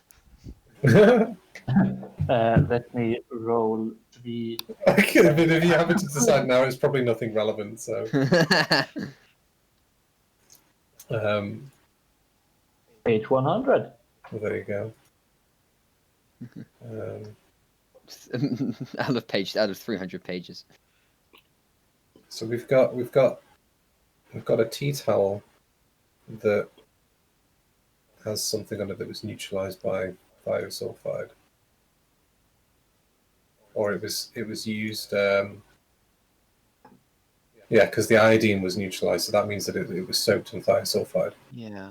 which means that it was used to hold something that had cyanide in it, or to use to cleanse something of cyanide. Yeah. And the key had cyanide on it, which means that Thomas was contaminated with cyanide before he entered his room. Or before Locked- he locked the door. At But least. locked the door, which is why it was on the. Because I did think about why is the cyanide on the key? If he was Yeah. going to kill himself, he wouldn't touch the cyanide until the room was locked. So he would lock the door first, then get the cyanide prepared. So the fact that it was on the key means that he didn't know the cyanide was there, which means it's not a suicide. So we can confirm it's a murder. Yeah. He, The- he was We also just need to in his. figure out what. You go first. I was going to say we need to figure out what the method of delivery was. And potentially maybe it what was suspects you have. Yeah. And if- What about the letter from the Japanese man? What if we get some thiosulfide on that letter and see if it reacts? Or the iodine. Yeah. Well, no. If you put iodine on, then adds the thiosulfide, then it'll react with the iodine. That's true. That's true. Because we need to figure out what's the contaminating material. Yeah. It wasn't the cheese. I think it's fair to say it wasn't the cheese. Yeah. It was something that he touched before eating the cheese. Yeah, there was no trace of poison in the room other than the already mentioned things. And they did go through his Yeah. desk and stuff, so the letters and all of that did not have any poison on it. He must have touched. He was already in his office before he was brought the cheese, wasn't he? Yes. Yeah, which means. Yeah. And That would mean that he would then. Yeah, he would have let them in, closed the door, locked it again. That wouldn't change the cyanide on the key at all. No, but at some point before, was cyanide found on the door or just the key? Only on the part of the door you touch when you close the door. Okay, I'm glad I closed it. I'm just glad she closed it with her shoe then. Which is very questionable So- because then the door closes out, like the door opens outwards. Yeah. Okay. So the fact that we've got Pamela ordering belladonna a week before arriving here is pretty suspect because obviously you would use that to prepare cyanide. I would like to do a academic checks of everyone here. Okay. And looking at your stuff, I rolled a 2, effectively. Mine is a crit. Oh yeah. yes. So, So is mine. well, at least you have a academics critical have done the success on academic. this, Lavender. Yes. You realize that the fact that there is a bottle of sodium thiosulfate here is very weird because it's a very expensive chemical. It's usually used in disinfecting surgical equipment, Mm-hmm. and it's not really a chemical that you get a hold of easily as a civilian. Anders wanted to be a doctor. Perhaps he's been practicing behind the scenes. Ooh. It is worth mentioning that we might have more than one murderer on our hands. They might be Hmm. colluding with each other. Yeah. It Murder could be on that the it could be Orient Express. yeah, it could be that everyone who lives on the island is in on it, to some extent. I feel like Oscar is the he's the what's the word I'm trying to think of? The scapegoat. He's being used as a Yeah, scapegoat. someone's trying to frame him. You mean? Yeah. Yeah, again, the will Like- wasn't signed off Mm. by witnesses, so it can't. It's invalid. Or So or actually, the other way of thinking of it is, if it was hastily written, then that would mean that he could have potentially have started to write it when he realized it had been poisoned, right? So yeah, now, if he was in the room on his own and he knew who had done it to him, why he wouldn't sign off his inheritance to somebody who he knew was killing him. So therefore, we can assume that Oscar is very likely innocent. Maybe We could also change the will to ensure that his son Yeah. wouldn't. we could also assume that if he didn't have any suspicion of his family, why wouldn't he just leave his inheritance as is? yeah, He wanted Anders to inherit, um, which would have happened if he died and nothing else had changed. Yeah, So he put in, hurriedly wrote and signed a will to say otherwise. I will Moments also before he died. refer to the fact that the will was tucked underneath the cheese tray. which means that yeah, it was and there if before the he cheese wrote tray it was put himself, he down. wouldn't have time to put it under there. Yeah, Let's check the handwriting. We can do that, maybe. is the will still in the room? Yes. I look at Nutkin. How do you feel about deducing the age of ink? Chi-chi! It was like, sure thing. If I can twirl the mustache, I will twirl the mustache. If I can't, I'll just do a straight roll. Just an observation. That's an observation. Okay. That's a +2. The ink seems to be about like maybe a day old or so. So it was hastily written yesterday. Does that include the signature? Was the signature at the same age as the will? Yes. So it was written all at the same time. Yes. Roll me a deduction while you're at it. With D4 or D6? With d6. Okay. There you go. +6. You do realize that the handwriting is very different from the handwriting of the invitation letter you received to the party. I'll put them side by side to compare them. I'll use a spark of fortune to see if I can come up with a reason for this. I don't know if I need to do a separate roll for that or No. do I just... Spark of Fortune can just give you luck, so you'll have to roll to see how lucky you are then. Okay. D6. Yes. I'm very lucky. You you find a piece of a crumb of something pastry based on it, but you're not exactly sure what type of pastry it was. It's some sort of puff pastry. It could either be a German Baumkuchen, or it could be a French croissant, or it could be a Japanese ampan. It's very, or of course an Italian focaccia. It could be any of them really. Anybody familiar with pastry would be able to discern this better than I could. I am good at tasting. I will remind you, this may or may not have cyanide on it. So,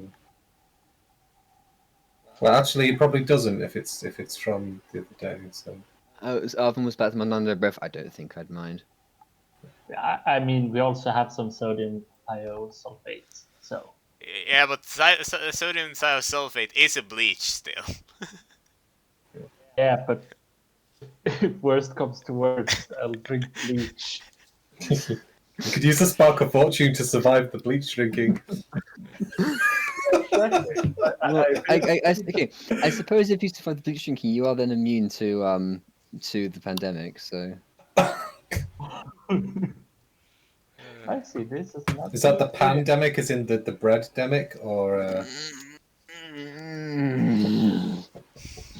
That's not a at that loud campaign yet. I feel like We're not at the breaddemic yet. this Yeah, but I'll roll a d4 for my expertise. okay. Uh, it is a sweet. It's a sweet pastry, so it cannot be a focaccia or an ampon. It has to be either a baumkuchen or a croissant. So it's the French or the. Yeah, it's probably the French because the Germans can do no wrong, according to my character. Well, and Romash did talk about culinary medicine, that he's been into that. which one was the French person again? Romash. Oh, Felix. So, well, actually, doing this, I will go and knock on Felix's door. Okay.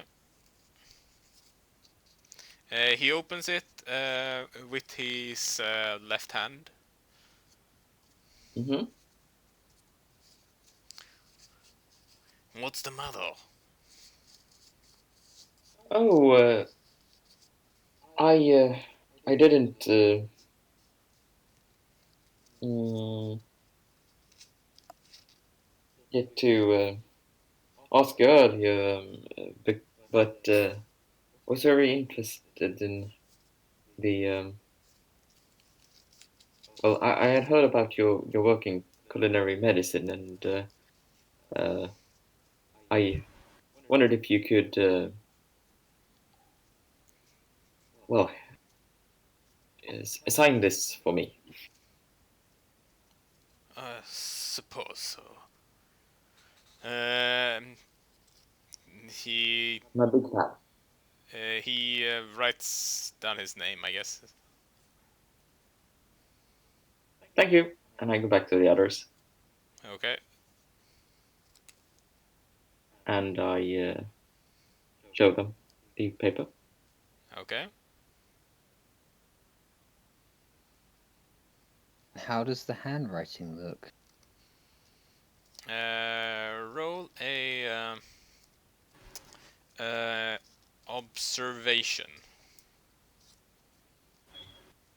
and you can get language bonus if you want. Okay. Well, I mean, the first roll was fine. Oh so well. Then I'll count it anyway. Then. Yeah, language It's bonus. it's a bit different, but it's the way certain letters are written are very similar. Oh, it's definitely not identical, but it's close. Maybe he was purposefully trying to mimic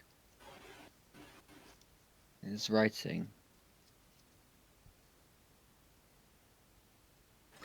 Is there any cyanide detected on the will? No. No. So are we implying that the will was placed under the tray when it was brought in and placed on the desk without Thomas knowing the will was there? It could Doesn't seem possibly unlikely. be. Because that would explain the handwriting being the way it is. Which hand did he write with? Left. And which hand did Felix write with? No, I meant that Felix wrote with left. Okay. Thomas, you don't know. Which Did we see Felix in the dining area writing, eating, or anything like that earlier today? Yeah. I mean, I saw him open the door with his left I'd like to do a deduction on if I observed which hand he used the most while he was amongst Yep. people like was he drink. So yeah, deduction. So go. The entire time you've seen him, he has been having his right hand in his pocket. Okay. And did he look? His hand movements appear to be natural, or did they appear forced at any time, as though he wasn't used to using his left hand for the things that he was A doing? bit forced, but mostly natural enough. Okay. Nutkin kind of communicates this. Like, If he's ambidextrous, he will write slightly differently. He could write slightly differently with both hands. but why is he keeping his right hand obscured in that way? Like you think because the door opens outwards from the bedrooms, right? Yes. So why would you open a door outwards with your left hand? Because the door handle's on the left of the door, so you'd use your right hand normally. Because otherwise, you would the way in which the door would open as you walk out, you basically like obstructing yourself. It's not a natural way to open the door.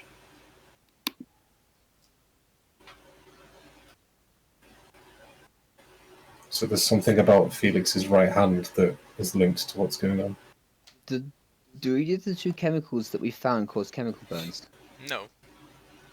Okay. Wait, iodine would stain the skin though, like really stubbornly. Like if you get iodine on your skin, it is really hard to get off. Yes, that is true. I remember that from chemistry. Someone put a drop of iodine in the skin and it just stayed there for ages. Yeah. I wonder then. Or he could have ink on his hand if he was hurriedly scrolling this will and spill ink. It could be, or an injury of some kind. There could be a lot of reasons for it, but Yeah. but Suspicious, but it doesn't. I'm suspecting that he's right-handed and he's trying to pass off being left-handed because something's happened to his hand. And obviously, the reason that he's hiding it is because it would implicate him in something he doesn't want to be implicated in. Yeah, possibly. We have to try and trick him. Maybe we could try and trick him into showing his right hand. Do you still have your book? I say, turn to the Count. Well, of course. Why would I let it out of my sight now when I know that people are trying to ruin my books? Well, you see, if you open the door to Felix's room, said catch, and threw him the book, he might instinctively try and grab it with two hands. Surely that would be a wonderful use of your book. Imagine if his right hand is stained with iodine. Yes. Delbert says, "So you're saying that he should pass the book?" You should throw in the book in a manner such that one would instinctively reach out with two hands to catch it. Nutkin's laughing at her own terrible joke, but then he gets. Arvin doesn't even register. And I just say, there's look on the bright side. If he's not the perpetrator, at least we have a good reason why he was throwing books at people. Let's say. I want to read his work. Well, what do you do? Yeah. Who's good at throwing? The only guy with any physique points, obviously. Oh shit. You can use a spark to reroll, I think. Yeah, you could. You can spark Yeah, to yeah. reroll for luck. Yes, if you have spark left. There you go. I've got one left. I think you've only used one yourself. You open the door, say catch, and throw the book. You drop the book. As you fumble after the book, you accidentally kick the book straight towards his face. Okay. He grabs the book with his right hand. and then kind of throws it straight back at you, saying, "I don't need this. I don't need this trash." Everybody needs my book. He then General. closes the door again with his left hand. I'd like to make an observation roll before Yes. he closes the door. I'd also like to make an observation roll. Oh yeah! You see no traces of anything in particular on it.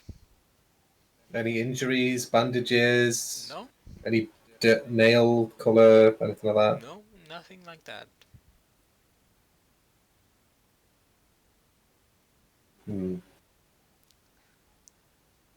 I pat the count on the shoulder and say, "Well, it was worth a shot," and then I hand sanitizer.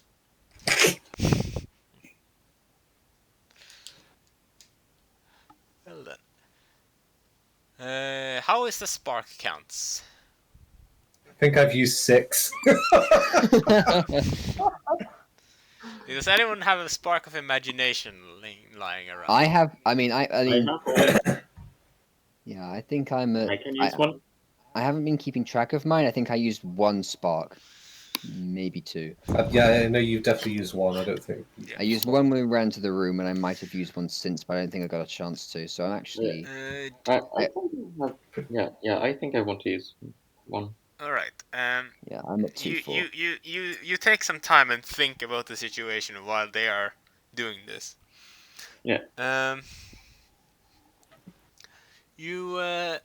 You think that it does indeed seem from the crumbs and all that it's really only 2 suspects you have at this point. Mm-hmm. The question though is which one of them and how did they do it, or also why would they do it? Yeah. You do technically know why one of them could potentially want to do it. Yes. That being the German. Why do you think that he would potentially want to do to end Thomas' career? Because Well- of the cheating. Yeah, he I could don't be know. suspecting that. Yeah. Okay. So then you have And Might be- you have at least well, I feel like Pamela would be more motivated that if her father's cheese was stolen. So father's cheese recipe, right? Yeah. Or somebody related to her. So her cheese recipe was stolen. It's the Don is in the Mafia Don. Probably a Mafia and Yakuza thing here. Her father's cheese recipe was used by Thomas, who then won the competition with, and obviously all credit went to Thomas and not the Don. So that's a pretty strong motive. Yes. But other than that, you don't really have any proof that it could be Pamela. And we have the Belladonna order on the laptop. Yes. But then how Um, would she have done it? She would have needed help from somebody with a medicinal background to produce the cyanide from the Belladonna. So Felix could have been involved in that. That's as far as I'm gonna let the spark take you in hints.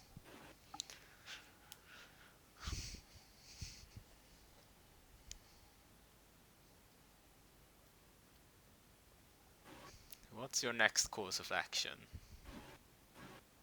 It's getting close to the full hour and New Year's, which is when the ferries and all of that start going again, and the potential culprit could leave the establishment. Is there any rooms we want to go and look at? Things, stuff, room, more things, more space, maybe. Perhaps somewhere in the garden, like a shed, or somewhere that maybe they could have prepared stuff. Arvin's going to head to the island hospital. Okay. But first she's going to check the office and any available rooms in the house that she can for an iPhone charger. There is And a none. power pack. None. God damn it. Where are all the hipsters go? Why doesn't Thomas's own iPhone charger Okay, there exist in his own room? because it's probably in his in this room. Well, I said I check all the available rooms. Yeah, but this door is locked. Well, that's easy. use the same key that locks the office door? I'm going to try. No. Okay. Can I attempt to? Would I be able to charisma the door? No. Would we Will I be be- able to lockpick the door? Will I be able to language the door? No. You can't just knock on it. That knocking is a language. No, it's not. I knock on the We door. don't want a repeat of this, okay? I do want to repeat this. I knock on the We door. haven't spoken to Emia yet, actually, or Armand. We haven't really given them much time. Let's see. Armand, whatever his name is, Anders. Yeah. You knock on the door, and Anders opens the door. Yes. Is there anything you need? Yes. I was wondering, do you have an iPhone charger and a power bank? I think my father has a charger. I think. Well, had. Would you mind if I went and had a look? I say, trying to. Wait here. I'll go and get it from his room. Nookin sneaks in the room while his back is turned Okay. because she's a squirrel and she's small. Okay, Nutkin is Alvin. in the room. Marvin lets it happen. Nookin scurries under the bed and does an observation check to see what she can see. It's just a normal bedroom. This wing of the house is basically just the Greve family's house. I move into the next room and scurry under a chest of drawers Okay. or whatever. There is a singular Cheeto, half-eaten Cheeto underneath it. Deduce how old it is. Can you roll on sensible things for once? It's exactly 2 years, 5 months, 1 week, 3 hours, and 2 seconds old. Almost as old as Judging the from thing the on amount the of hair on it. Nookin brushes the hair off and eats it. Okay. And then proceeds to try and get into the other rooms. The other room's unlocked. It's okay. This room that I'm in now, is it that one? Yes, you're in this room. Okay. Is there anything of note in here? No, it seems that this room is Anders' room and this room is Mia's room. Okay, I'm gonna knock on Mia's door and then hide and then try and slip in as she opens the door without seeing me. You hear snoring from inside. Damn it. Okay, I'm gonna wait for Anders to return and then try and sneak into his room. Anders is heading off to hand over a charger. I'll wait for him to come back. Was there a power bank with the charger? No. Okay. He heads back and sits in a sofa and just looks out, like he just looks at the wall.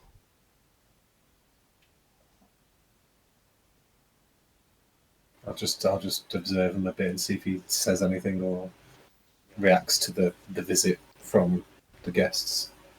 No, he seems a bit detached.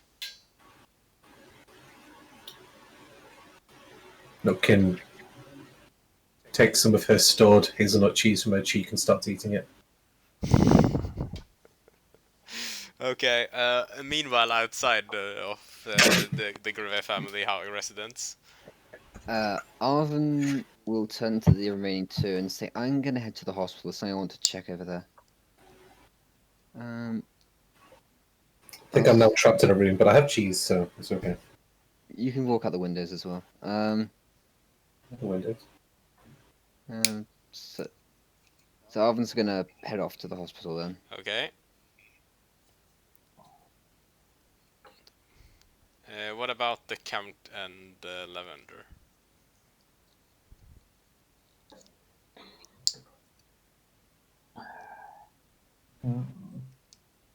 What will you do? I think let's go downstairs and talk to the people we didn't talk to before, like Daisy Johnson, and that's basically Daisy. You head down into the lobby and try and find Daisy.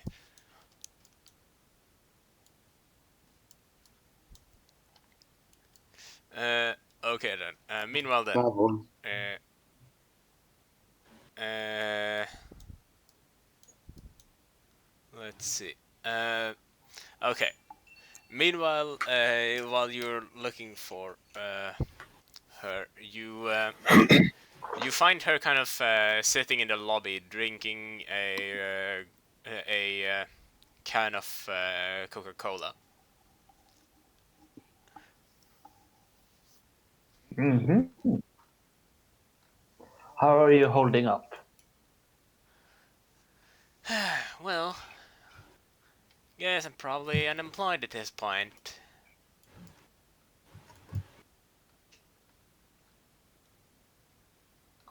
Why do you think that? Well, usually that happens if you don't have a boss.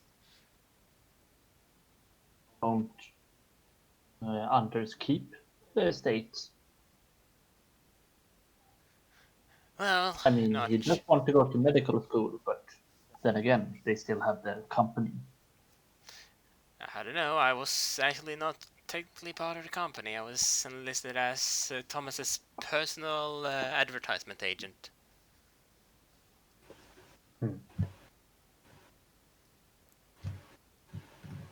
I got the urge to like shake her and scream, "Harry, did you put your name in the goblet of fire?" But I don't think that would be helpful.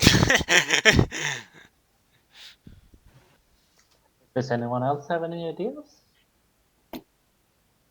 I'm currently trapped in a room. Dilbert isn't though. Dilbert's just there, it's like, I want to go home. Nutkin is no longer controlling his mind. All I eat is hazelnuts every day. Oh. I guess he sits in a chair, looking dejected. Meanwhile, while they are in the sunshine room, apparently, Nutkin, Yeah. an automatic vacuum cleaner robot is approaching the sofa you're under. Can it get under the couch? Probably.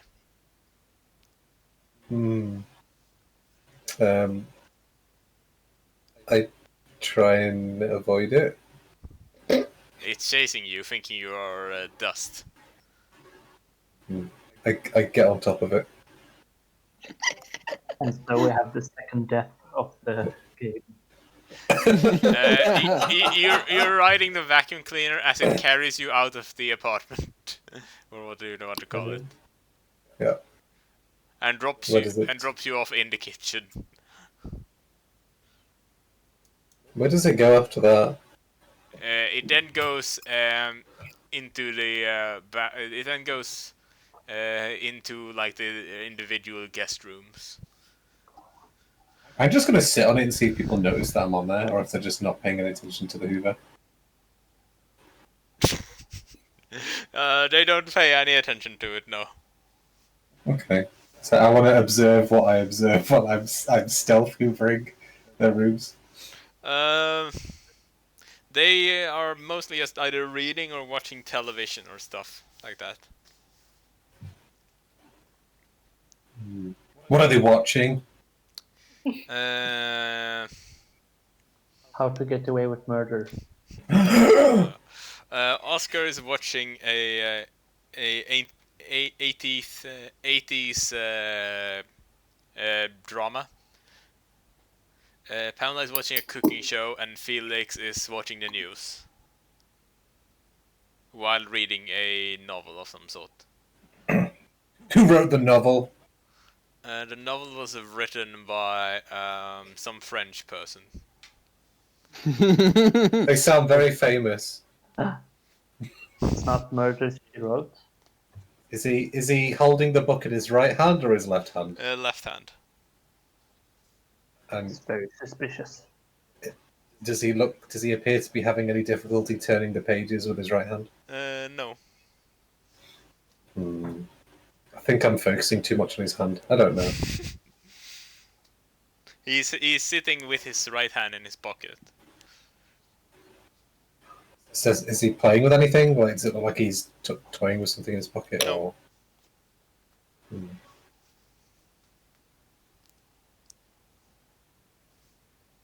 Looking just very confused. You're carried out and down the stairs to where the other are. Wait, on an automatic vacuum cleaner? Yeah, there's like a little ramp on the stairs for the Roomba. No, it just has its front wheel can drop down on a spring, so it can climb Take it away, stairs. Ernie. It's gonna be a bumpy ride.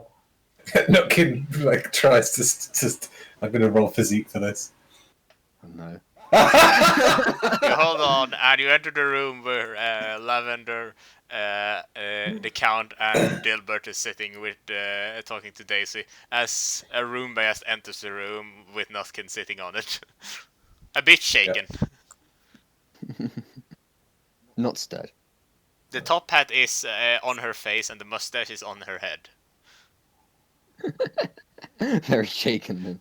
Nutkin fixes herself and then hops off. Dilbert is gonna react how? He puts on a brave face, stands up, and pretends as though he didn't have a mental breakdown. And then Nutkin's gonna jump on his shoulder and be like, Gigi! And then was like, oh, good, you're back, I missed you.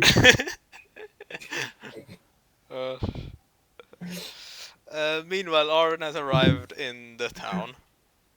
Mm-hmm. You are outside the town hospital. Mm-hmm. What do you do? Go inside. You go inside and do what? It's very quiet.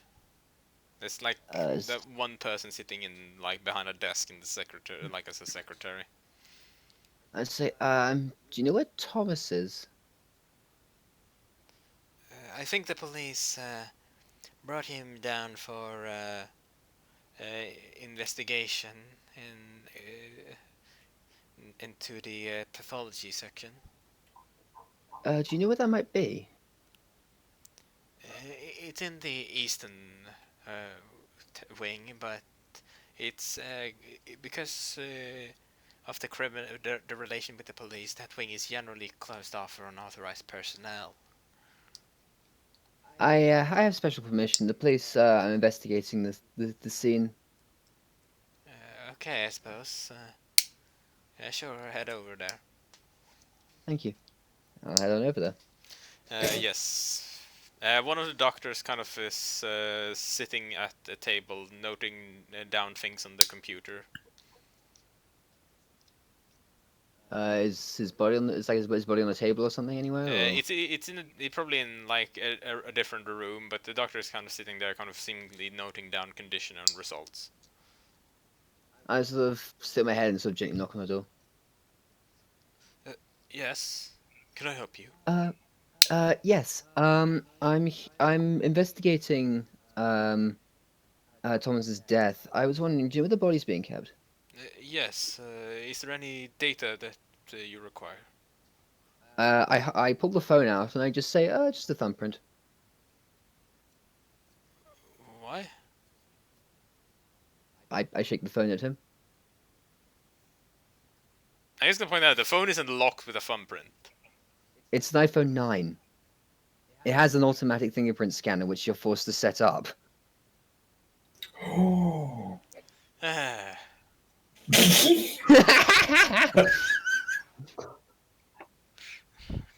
There's a reason iPhones. Another reason why you use a Samsung. Yeah.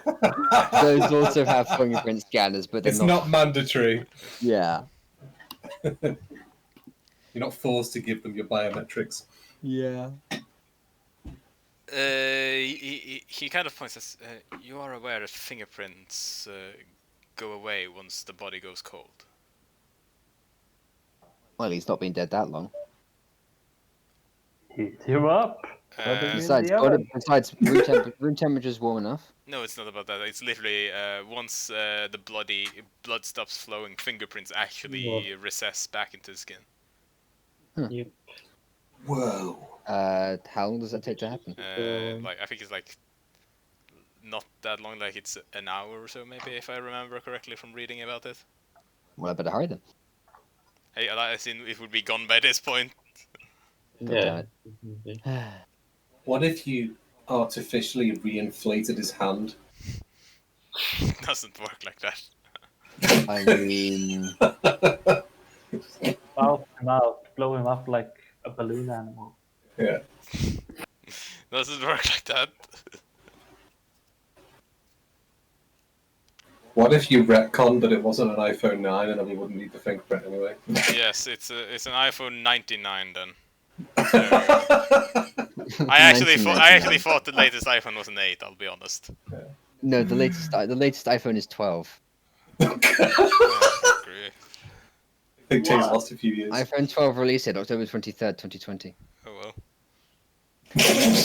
I thought we were on iPhone 10, I'm not gonna lie.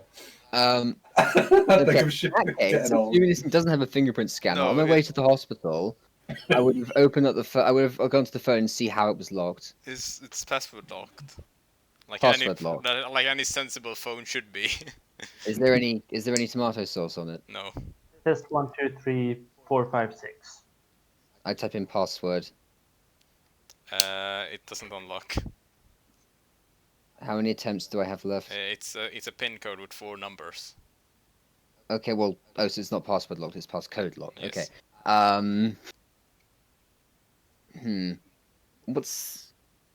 What is the date where he was announced the winner of the cheese competition? The 8th of August. 0808. It unlocks. Perfect. Magic. Magic. I keep walking towards the hospital because I just forget to turn around. Because I don't want to retcon that too much. So while I'm on my way there, Mm. I have a look at the notes section. There's See what's- nothing in there. Messages. The only point that's remotely relevant is last call was Pamela. At what time and date? Oh, you hear that? About 2 hours since 2 hours earlier than now. So shortly before he died. then. Around when you arrived, yes. Okay. Yeah, when she was talking with him. Yeah, of course. What about emails? Mostly as business calls back and forth with different companies. What else would there be to check?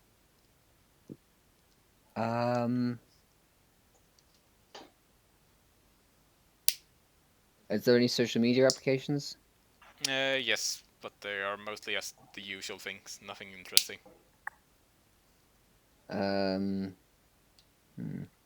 Photos. None. Except Not even a selfies. single photo. Just No selfies. selfies with cheese, I Yes. assume. Okay. I bump into the doors of the hospital, turn around, and walk the other way. Okay. And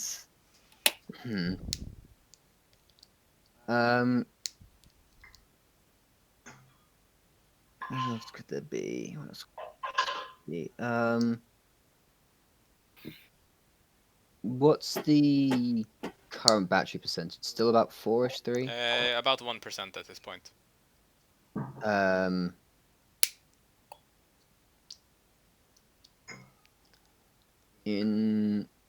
Does it have any sort of no? There's no messages or anything from anybody. Literally just a phone call and some cheese selfies. Yes. In a last-ditch effort before it runs out, I'll check the emails and like more specifically and see if there's any dealings with this Japanese person or company. No, nothing. Nothing. Okay. Well, that was worth a shot. There might have been something very important in there. The phone Unless was they're literally bought like a month ago. There might have been something very important in there. Well then, you Well, join up with the others who are currently sitting in the lobby when you arrive back. I shake my head and say, and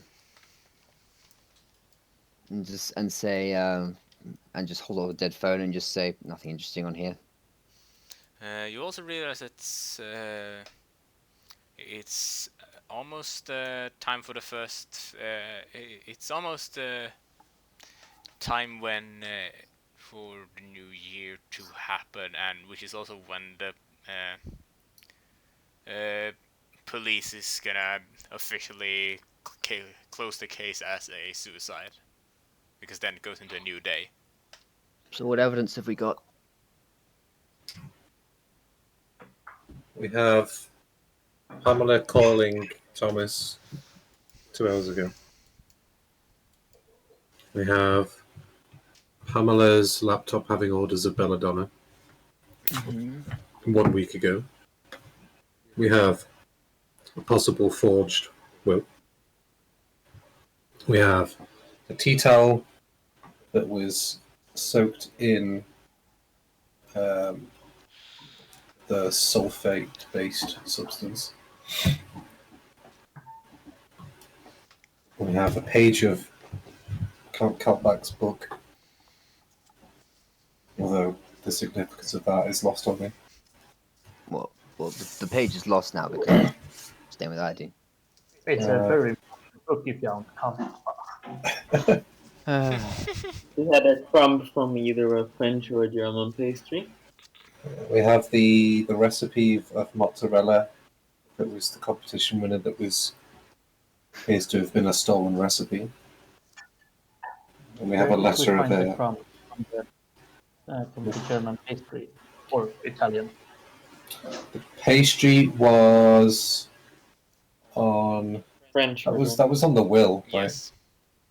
So that means that should confirm that Felix wrote the will, because we already have similarities in the handwriting, and I guess it's possible he was eating a croissant while writing it. So I think Felix wrote the will, and then they had to find a way to get the will in the room with Thomas without him knowing it was there, which means that when the cheese was brought, maybe it was taken to the kitchen first. The letter was placed underneath the tray. Then Who brought the cheese to him? Was that his son? Yes. Or who was it? So he could have spiked it with the medical knowledge, or Yeah. The other thing is, it wasn't on the cheese. Yeah, that's right. actually, I've got another thought, actually. I just realized something, right? Yes. Most people shake hands with their right hand, right? Yeah. So, what if, right, Pamela calls Thomas to get him out of his room, to say, Felix wants to speak with you. Felix has the pre-written will under the cheese board that's been brought in, which he may have took from his son. It's like, oh, no, I'll give it to him, don't worry about it. Or maybe they're all involved. He then shakes hands with Thomas with cyanide on his hand. After shaking hands with Thomas takes the cheese board, goes back to his room and locks the door. Felix then wipes his hand with the tea towel that has the sulthiamine or whatever it's called, Yeah. to neutralize the cyanide. For whatever reason, carelessly leaves it in the kitchen. Takes the solution into the bathroom, possibly to hide it amongst other things, or for some other reason that we haven't picked up on that may or may not be important. The question is what his motive was for that. What was Felix going to get out of him dying? Don't know. know. You haven't. I mean, maybe someone will know.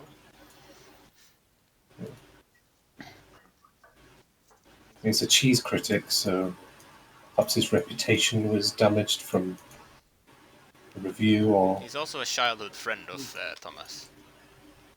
Felix is a childhood friend. Yes. I mean, we're sitting here with Daisy. We could try asking her something. Yeah, she does know. She works with PR, so she knows all the gossip. What are you gonna ask then? And who does it? And how well? Have you read my book? That's not the question I was expecting, but okay. She's No, I won't. she's going. Oh, no, I haven't had the time yet. Count. She says, kind I've been of, very busy recently. as she kind of pulls out another piece of bubble gum and plops it in her mouth and starts chewing.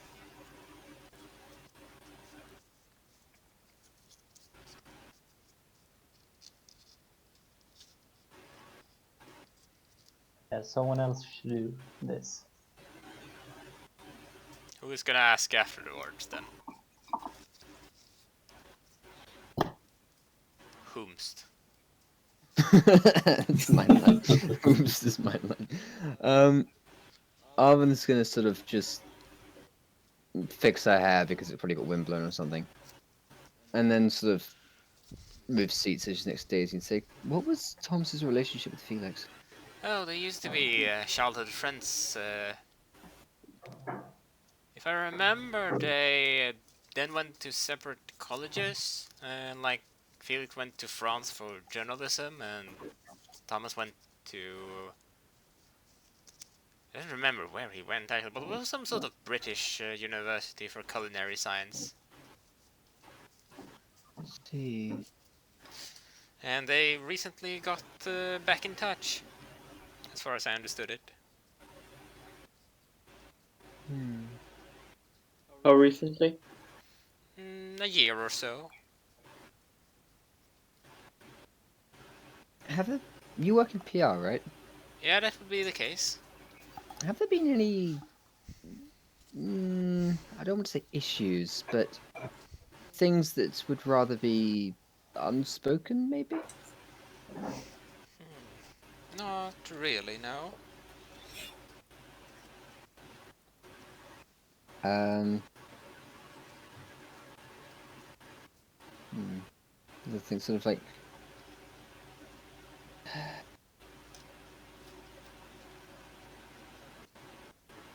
I mean, yeah.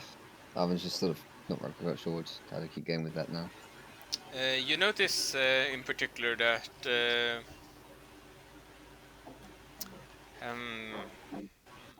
actually, okay, I'm gonna ask. Do you want to spark? Imagination spark.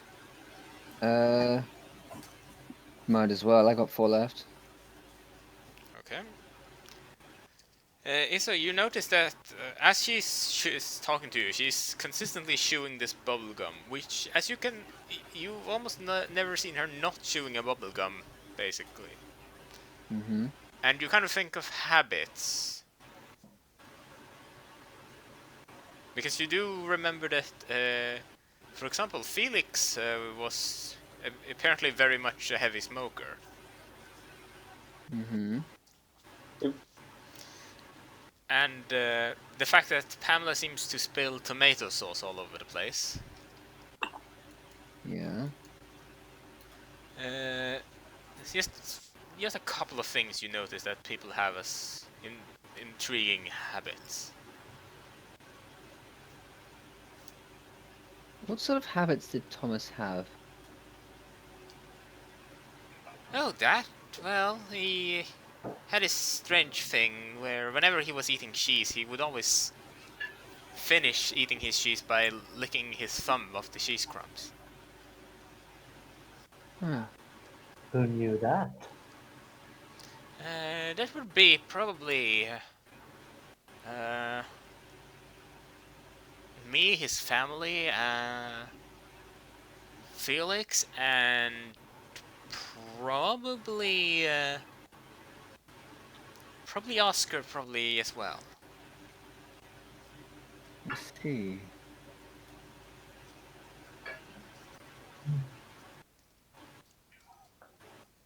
What was his relationship with Oscar? Oh, they were business rivals. They went to. They started their companies at the same month and have since always been competing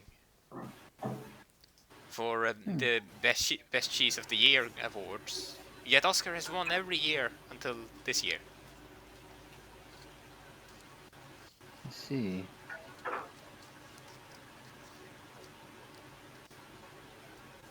And he won this year with that mozzarella, if memory Yeah, serves. that would be correct.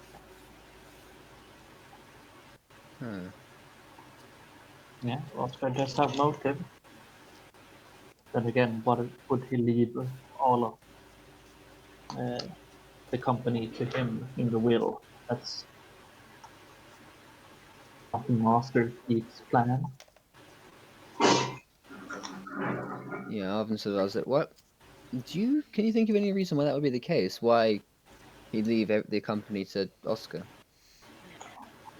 Don't really know. I think it's probably, I suppose, the only person other than Danders he would be willing to give his company to.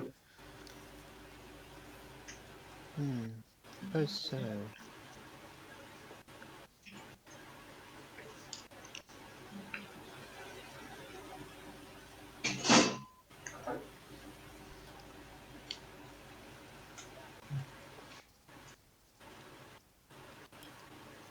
Hmm.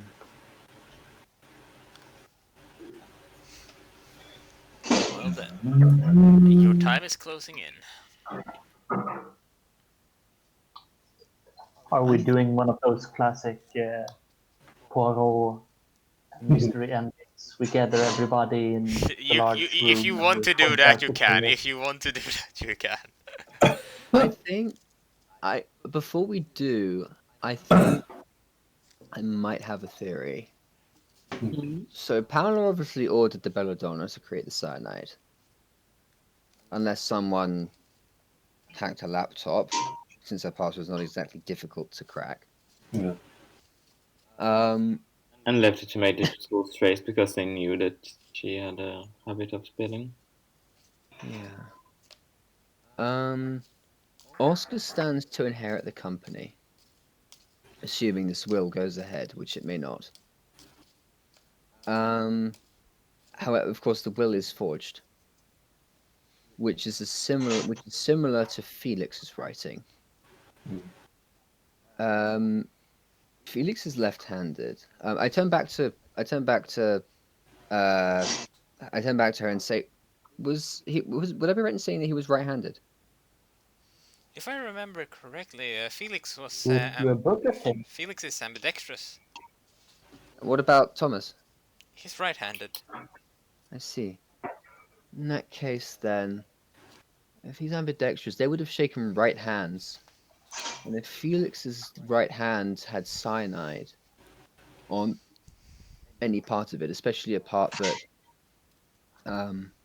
Thomas's thumb would have touched, It needs to be the back of his hand. yeah, sign on the back of his hand, then he would have washed it off. But he also would have he probably might not have he might not have trusted it, so he's keeping his hand in his pocket for now. That might be a reason why he might not want anybody else to shake his hand. Yeah. Do you And think he did it together with Pamela or the son? That's the thing, is that And then frame Oscar Kassenberg for it. yeah, because the thing is that because Pamela, the mozzarella was stolen from her family, wasn't it? I think Yes. Yeah. so. She might want revenge on that. Mm. Yeah, So the that's a two good of theory. them working together on this in order to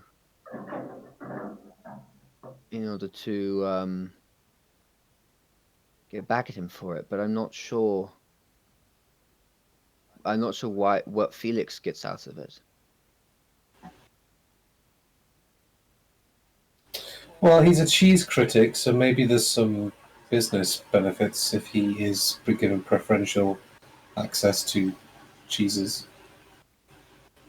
I suppose It could so. be maybe sometimes people might be motivated for something they can get rather than to make up for something that they've lost. So That is true. if he was to be prioritized over other critics, then his articles or his critiques would be received first, and therefore he would become the dominating voice within the cheese world. From a critic point of view, Yeah, so but could be motivated by that. it's. I don't know how Oscar's rivalry with Thomas went, but it could be possible all three of them are in on it. Yeah. Because they might not be framing him for it. It might be that if he stands to gain if he stands to run both companies and create a unified cheese world in Europe to some extent, conquer the entire European market. With Pamela's Italian expertise and Felix's knowledge, they could, Anders gets to go be a doctor. yeah, which he might be in. He could be in on it too. In that case, he might not have done too much in terms of the actual thing, but he could definitely be in on it. It's all four of them because he gets to live the life he wants. Oscar eventually gets monopoly on the entire cheese world. Pamela gets revenge for the thieved recipe, and Felix gets top critic. Yeah. Also, look him ask Daisy if Anders had ever gone to the hospital, like in the village. Not for any business other than like needing to visit the hospital. Okay. I think it's more likely that they're trying to frame Oscar, because That was my initial thought, yeah, because the whole will thing is. I give us another spark opportunity to get some confirmations or / non-confirmations. I will spark. Okay. You are close but not exact. Am I allowed to know what's? There is only one culprit. Ah. I think if I was to put anybody onto it, I'm more convinced that it's Felix than somebody else. Yeah. Although, because it's the laptop being in the kitchen, Yeah. it could have been used by him anyway. And I'm also he gonna was the one with the medicinal background again. The people who has some level of medicinal knowledge would be Anders, who wants to become a doctor, and Felix, who wrote an article on medicinal cooking with the help of a hospital. I think Felix is definitely closest. I mean, whether it's for his own benefit or not, because he's not just benefiting himself here. He could have hacked Pamela's laptop, could be framing Oscar for it, and Anders is just a happy bystander who gets to be a doctor rather than that. And then again, the whole if the unified cheese world is indeed how it turns out to be, then perhaps it's the start of a much larger plan. As you're talking, actually, I'll give an opportunity for a luck spark. I can use that. Okay, roll me a luck. Okay, that's Hey! Okay. Look at all them sixes! Okay. One of the police officers kind of stumbles in. So you're here. Well, we're still cleaning up. We'll be closing the case in just a bit, but we did actually find some trace on one other place, but it's very faint, almost as if someone had almost tried to clean it off. Where would that be? On the outside of the kitchen door. I see. The kind of print. It's still in the fingerprint of the victim, but it's as if you're trying to close the door, not open it.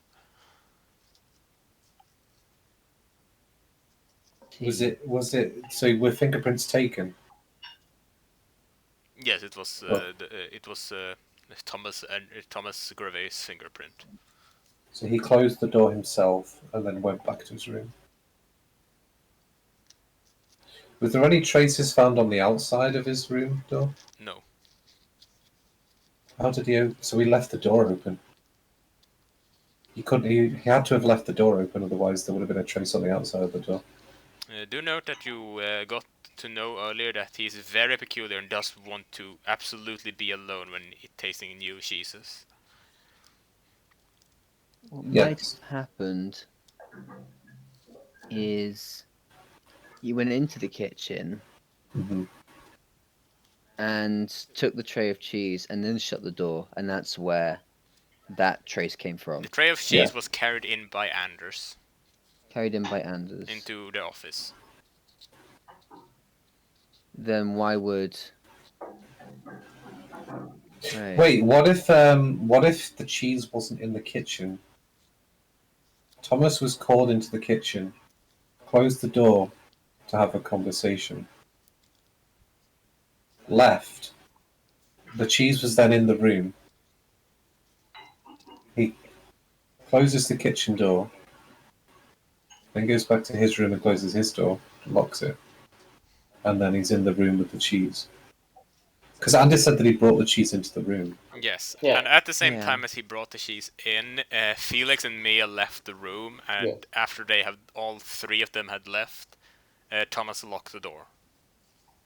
Right, so that means Felix was in the kitchen with Thomas. With Mia. They were in the office at that time. Yeah. So all three of them were in the office. Yes, drinking tea. Who were in the kitchen? It seems like Felix was innocent if he was in the office, because we know that the count was. I mean, To recall the information I've given you that you may not have remembered, Felix brewed tea. Mhm. That was then carried by the cups were then carried by Mia into the office where Thomas and Felix and Mia drank it. Yeah. Later, after they had drunk their tea, Anders came in with a tray of cheese. Felix and Mia left with Anders, and the door was locked. So Felix is the only person who entered the kitchen in that time. No, Mia was in there as well, and she carried the tray. Yeah. Yeah, she carried the tray, which means that Felix would have had to be the one to shut the door if it was shut with a hand. Yes. But So one of think those two had cyanide on their hands while they were in the room with him. didn't you say that it was Thomas' fingers? Because on the kitchen door, yes. Yeah. It was on to just showcase. It was found basically here on the outside of the room. If the door was wide open, he wouldn't have been able to get past it without shutting it.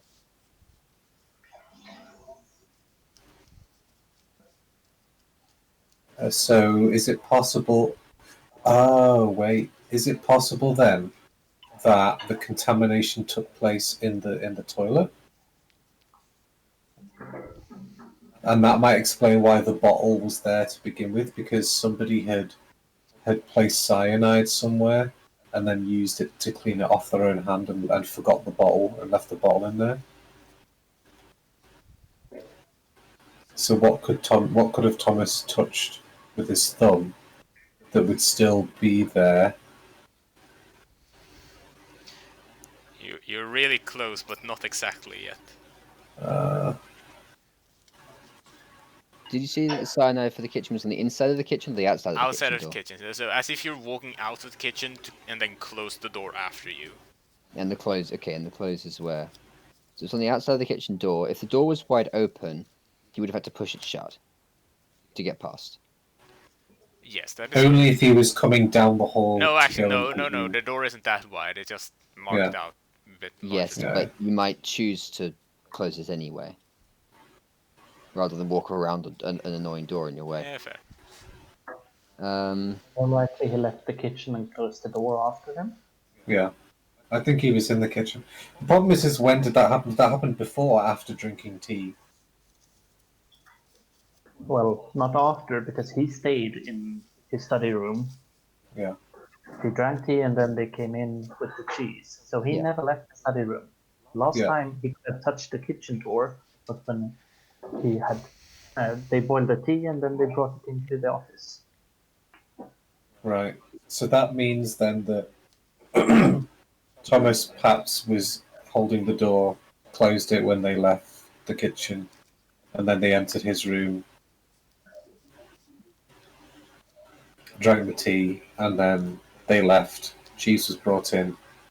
Thomas then closes the door and locks it, which is why there's traces on the inside of the door on the way outside. Because they would have left the door open coming from the kitchen. I asked the police officer, how long does it take to check for traces of cyanide? It wouldn't take that long if we know where to look. How about on the book? I motion to the book that the Count's holding, and I say, what about that? We checked that and it had no trace on it. Check it again. Felix caught it with his right hand. Okay. They find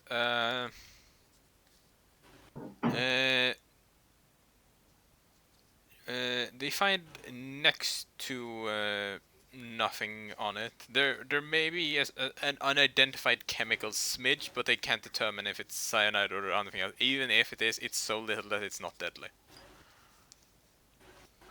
But that would be, you could argue that would be expected if he'd attempted to clean it off his hand. Yeah, that is true. It could be. But at the same time, and not to mention that this book was being used as a prop for a table on the floor, right? There's no conceivable way that Thomas would have been touching that book Yeah, before it was removed. and the Count hasn't been touching anything except for the book. Wait, can we check the Count's hands for any traces? Yeah, if the count allows it. Yes, of You're course. being noticed. There is nothing on the count's hands. Okay, so nothing's transferred. But what about if something was covered in cyanide in the kitchen? And, Tea towel. yes, I think the tea towel was used to clean off cyanide, I think. Yeah, the tea towel. I don't think the tea towel had cyanide. I think the tea towel was used to clean it off. Yeah, but if you had something that was covered with cyanide in the kitchen, Thomas would have touched the outside of the door to close the door, and then touch his office door once again. Yeah. He had everything for the tasting. Like the computer. No, we Yeah. could check the computer. It could have been that somebody shook his hand in the kitchen, or he must have gotten cyanide on his hand from something in the kitchen, person or object. So how? He wasn't outside of his office basically. He entered the office in the morning and didn't leave the office, at least as far as anyone know. No one saw him out of his office. So you mean he hasn't left the office? No one saw him out of the office. No one saw him out the office.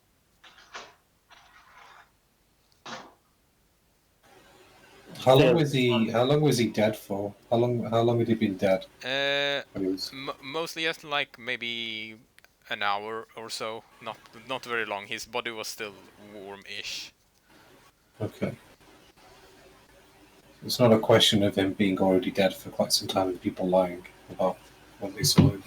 Yeah. Plus, he was on the phone. So when we arrived. And that loud bang, the firework that was supposedly a firework. I remember that. That was around the time that I think Thomas died. Could be. Ooh! Ooh! What? What if the firework was used to get Thomas to go to the window to see what was happening outside? Can we check the window for any traces of cyanide? Yeah, the policeman can check that. There is no trace on the window. Okay. Well, there's my idea. I'm giving a spark opportunity here, Yeah. of either kind. I'll use my last fortune because fuck it, it's Okay. my idea. I want to run with it. Okay. Do I roll for this? As this is happening, Yeah. you hear a whistling sound, similar to the one you heard when the firework went off. Yeah. It's coming from behind you as you're standing at the window in the office. I turn around. It seems to be coming from somewhere outside the office. I go to the kitchen. It's the tea kettle. Tea kettle Kettle. is whistling, yes. What is the kettle? Do you have a picture of what the kettle looks like? No, but think of like an old style, like whistling kettle. Does it have like a little thing, like a little button you can press? It has like a dial you turn to turn it off. With Test it for cyanide. The dial. There is the dial is clinically clean. Ooh. I think I know what. Okay, I think I've got it. I think I figured it out. Okay, so somebody left the kettle on in the kitchen to boil without saying anything, right? Laced kettle- with cyanide. Laced with cyanide. The kettle boils. Nobody turns it off. So Thomas leaves his office, goes into the kitchen, turns the dial off, moves to turn the kettle off, thereby contaminating himself. Leaves the kitchen, which was explained why there's early cyanide on the outside, because why would you bother closing the kitchen door if you don't intend to stay in there? He then returns to his room, closes the door and locks it again.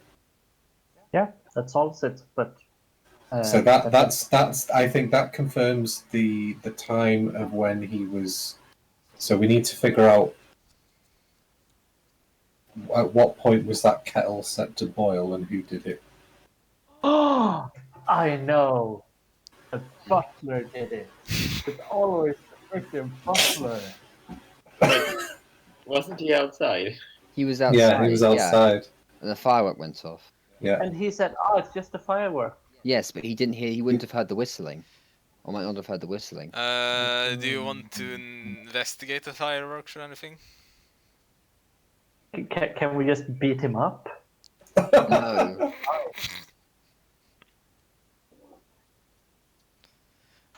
I mean, if we have time to investigate the fireworks, we might as well. All right. Who ordered the fireworks? He said that somebody ordered way too many fireworks. Hmm. Yeah. No, that's just someone ordered a lot of fireworks. That's nothing strange in that. It's just like someone was a bit too ambitious about how much fireworks were needed. Can I just point out? I love how I have both Anders' room and Anders' room on the right. No, one of them is Anders' room, and the other is Anders' room. I know. Okay, Anders and room are now two different beings. The room is called Anders now. Okay, so I think, and with the evidence we've compiled before, I think Felix is the most likely culprit because he and Mia were the ones making the tea. But they'd made the tea earlier Yeah. Mm-hmm. with that kettle. So they were already drinking the tea. So was the kettle then put on to boil again? Yes, half the cheese. Remember, he'd already eaten some of the cheese by that point. Okay. Because remember, we came in and he just started the cheese tasting, and then Yeah. shortly after that, then that's when the kettle went off. So that's why it's only on half the cheese. Yeah. Oh, yeah, I'm just trying to get the logic behind bat in my head for Felix if he was making the tea. At what point? At what point would he then, if he was taking the kettle into the kitchen, was he then contaminate the kettle? No, the contamination occurred like after the tea happened, the door was Yeah. locked, Yeah. and then Anders left and Pam and else left. Felix Yeah. would have gone into the kitchen, contaminated the kettle, Yeah. cleaned his hands off, gone to his room, waited for the door to lock again, and then gone to the kitchen and cleaned the kettle. Yeah. And then he would have also cleaned the door handle to the kitchen, We the didn't. outside of it. We didn't. And- There's traces of cyanide on the outside of the But kitchen. like someone had tried to clean it off. Yeah. So he might have not done very well on that part. And the same with Yeah, the true, yeah. Well, but the other thing though, okay, why if he was cleaning the outside of the door handle, why was the tea towel on the inside? Did he just leave the door open, or I don't. I'm trying to think. When we arrived at the study Yes. at the start, who was there? You four. Mm-hmm. Anders greeted us first. No, Anders Yeah. was rushing with you to open the study door. Oh, sorry, yeah. So Anders and me were outside. And I saw the body. and Felix and Oscar were there as well. Like, were they there before us or around the same time? No, they as us, went or- up with you when the count said, "I'm gonna knock on the door instead." Wait, Felix went into the kitchen that time. I bet he was cleaning the kettle then. That's when he cleaned the kettle. Yeah, but then we would have rushed in there at some. We were going in there. He might have just dropped the towel and left it. He didn't. He might not No, have- that's what I'm trying to say. Like he didn't clean the kettle before we found Thomas. I'm saying he cleaned it Yeah. after we found Yeah. Thomas. That's what I'm thinking. Is that That's- he cleaned it yeah. after we because found he was Thomas? downstairs with us before. Yeah. Yeah, cleaned it after we found Thomas. But then he just dropped the towel because he figured that. Yeah, that's what I mean. He would have horridly done it so that nobody saw him do it, and then And he he would might- have. Then he would have stepped out. He But might it have was had- Felix and Oscar in there at the same time. Do we remember that? Oscar was and Felix entered the room when you found the body.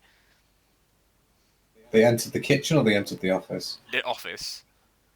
So they went into the room together. And then Felix' reaction was to call the police, and he'd call the police going into the kitchen to have the quiet when around him when he called. There yeah, we go. which then. is, I think that's hit when he was cleaning the kettle. And he was in there by himself. Yeah, because he wanted it As quiet well. for the call. And he could have had access to the laptop from there as well if he was using Panda's laptop without her know-how. Yeah. Let's lock in our boats. Yes, that. It was Felix with the cyanide in the kitchen. Yeah. But did we have a good motive for it? Maybe he was being blackmailed. I don't know. There's so many. I don't know. That's the one thing that I think is weak. Do is you want to try and gather people to announce your Yeah. conclusion? Yes. You gather everyone in the office then. Who wants the honor of being the one who points at someone and says they're the murderer? I think the count should probably. I don't think the count should do it, but the count will do it anyway. Yeah. unless Lavender speaks up. Yeah. Well then, Count. Yeah. As you all know, the master of the manor was killed like a few hours ago. Like. And Yeah.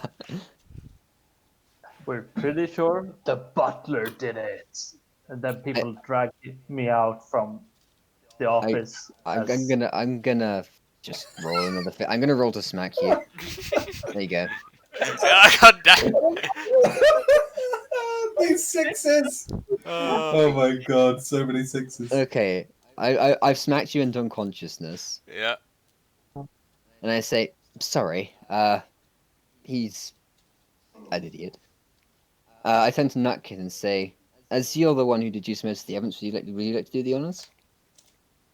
Chi. Dilbert stands and says, "We have deduced that the murder was done by cyanide, Everyone goes. and the cyanide was transferred to his hand via the kettle in the kitchen. Thomas was known for licking his thumb after eating cheese. I'm sure this is something that you all know, although Some those of them closest know. to him, Yeah. those of you who are closest to him, probably know this more than anyone. Felix, you're a long-time friend of Thomas's, no? Yes. So what? His own family would know him even better. Well, And at this would point, you care he's... to explain why you've been hiding your right hand all this time? I got soot on it when I was taking a smoke earlier. I find that hard to believe. If you're pointing me, what proof do you have? Why didn't you take your hand out of your pocket and show us? Yeah, he doesn't. There is nothing strange with it. I asked the police to scan it. There's no cyanide trace on it. Traces of anything else? Sodium thiosulfate. Sodium thiosulfate. Mm. The chemical used to neutralize cyanide, which we found towel soaked in it in the kitchen. The kettle as well. Yes, the It's chemical. what's used for cleaning off cyanide. He did it. Somebody versed in medicinal cooking surely be familiar with this and belladonna. This is Dilbert in a dramatic way. Yes. Yes, the wonderful deflection of yours. Hacking someone's laptop and ordering a known deadly plant and forging a will.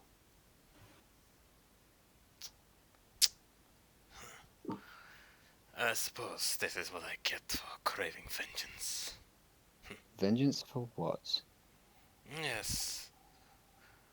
I caused the old fool's demise the same way he killed my brother. Surprise Pikachu thing! However,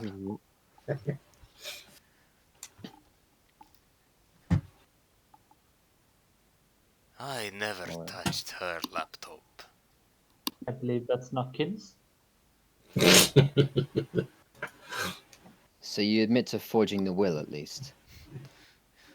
Yes, because that sword was part of the murder.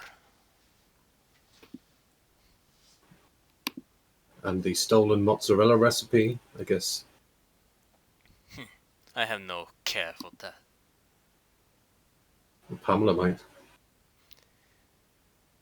Originally, Thomas and my brother were companions in the cheese industry. They went to the same university. However, once their cheese company made it big, Thomas claimed all the fame. There was no trace of my brother left, and Francis Romache disappeared from the cheese industry. I found him later when I visited his home, and he had committed suicide. By cyanide? No, but by overdosing on medical substance.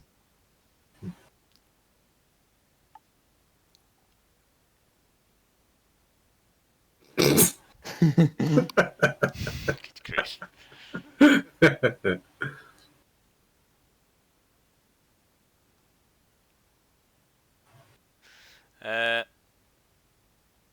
as he finishes the monologue, the butler kind of. You mean Francis Ramage? He never committed suicide. Him and Thomas, when they started their business, they were trying to come up with a cheese that would revolutionize the business. However, Francis swore that he would come up with a cheese, although Thomas tried to stop him. He stayed up for 3 weeks without sleep, and he, as far as we understood it, he overdosed trying to keep himself awake.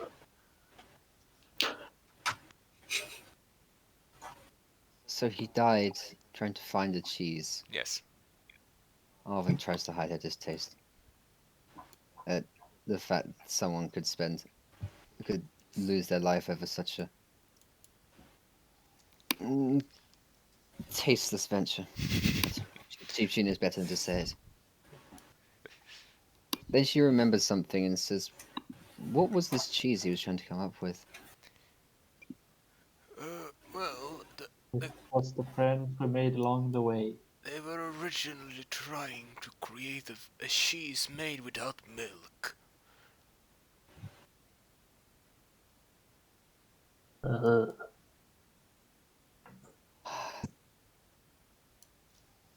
Oh, it just stands there for a long moment. Just what did you try and use? We never learned. I mean, Paul Francis died before he produced any results.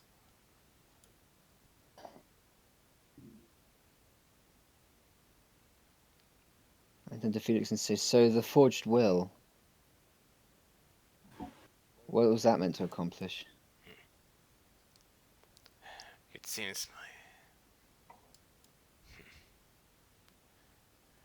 the reason the company was claimed as a single person was because, as far as I learned when I reconnected with Thomas, he said that apparently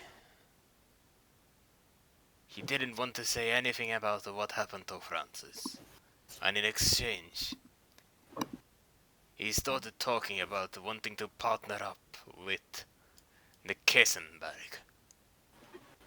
I assume that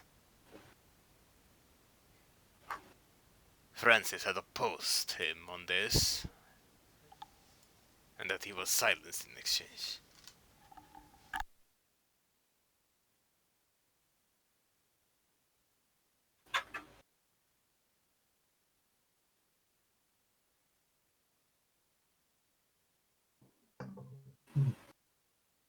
Arvin's just trying to understand the politics of the cheese industry.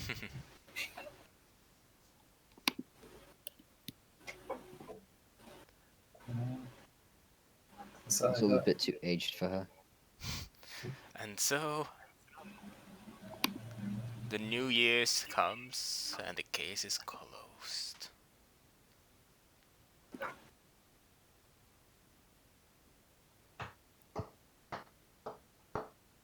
goodbye, Felix.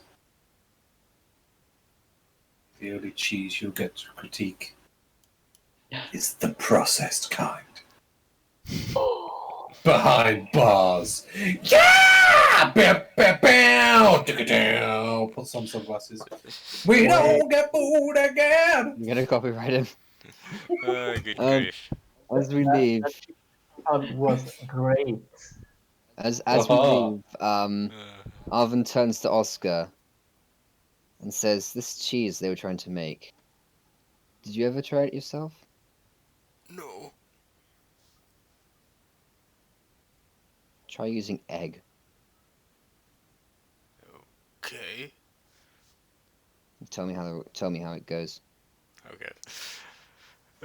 He kind of just agrees, seemingly confused. Fast forward 10 years, No. and Nope. well, Riley sent Arvin to the island on a dare, but also to figure out if they can make an egg-based cheese. So, as you may have noticed, I put quite a lot of red herrings in as well. Yeah, a lot of red herrings. One of them being that there were multiple people that actually was trying to commit a murder, but only one succeeded.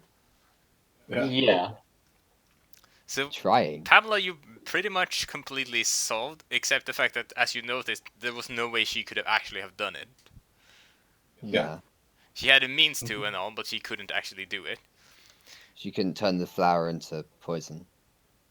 No, I mean literally, there was no way for her to access anything that he could touch because he was in a closed room. Oh, Yeah. okay. She wasn't there.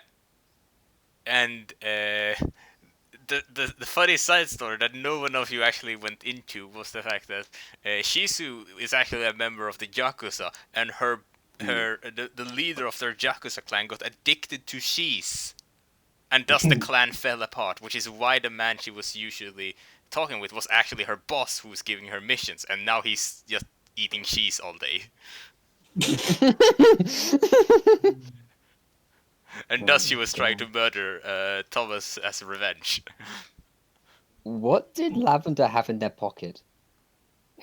A banana. What? Yeah. You know, they were in my room. Yeah. And I wrote when I left that I took some with me, and then I used that to threaten the gardener. Oh, you poked him in the back with it. Yes. Yes. Oh my So god, that is banana, you wonderful. weren't just Yeah. happy to see me.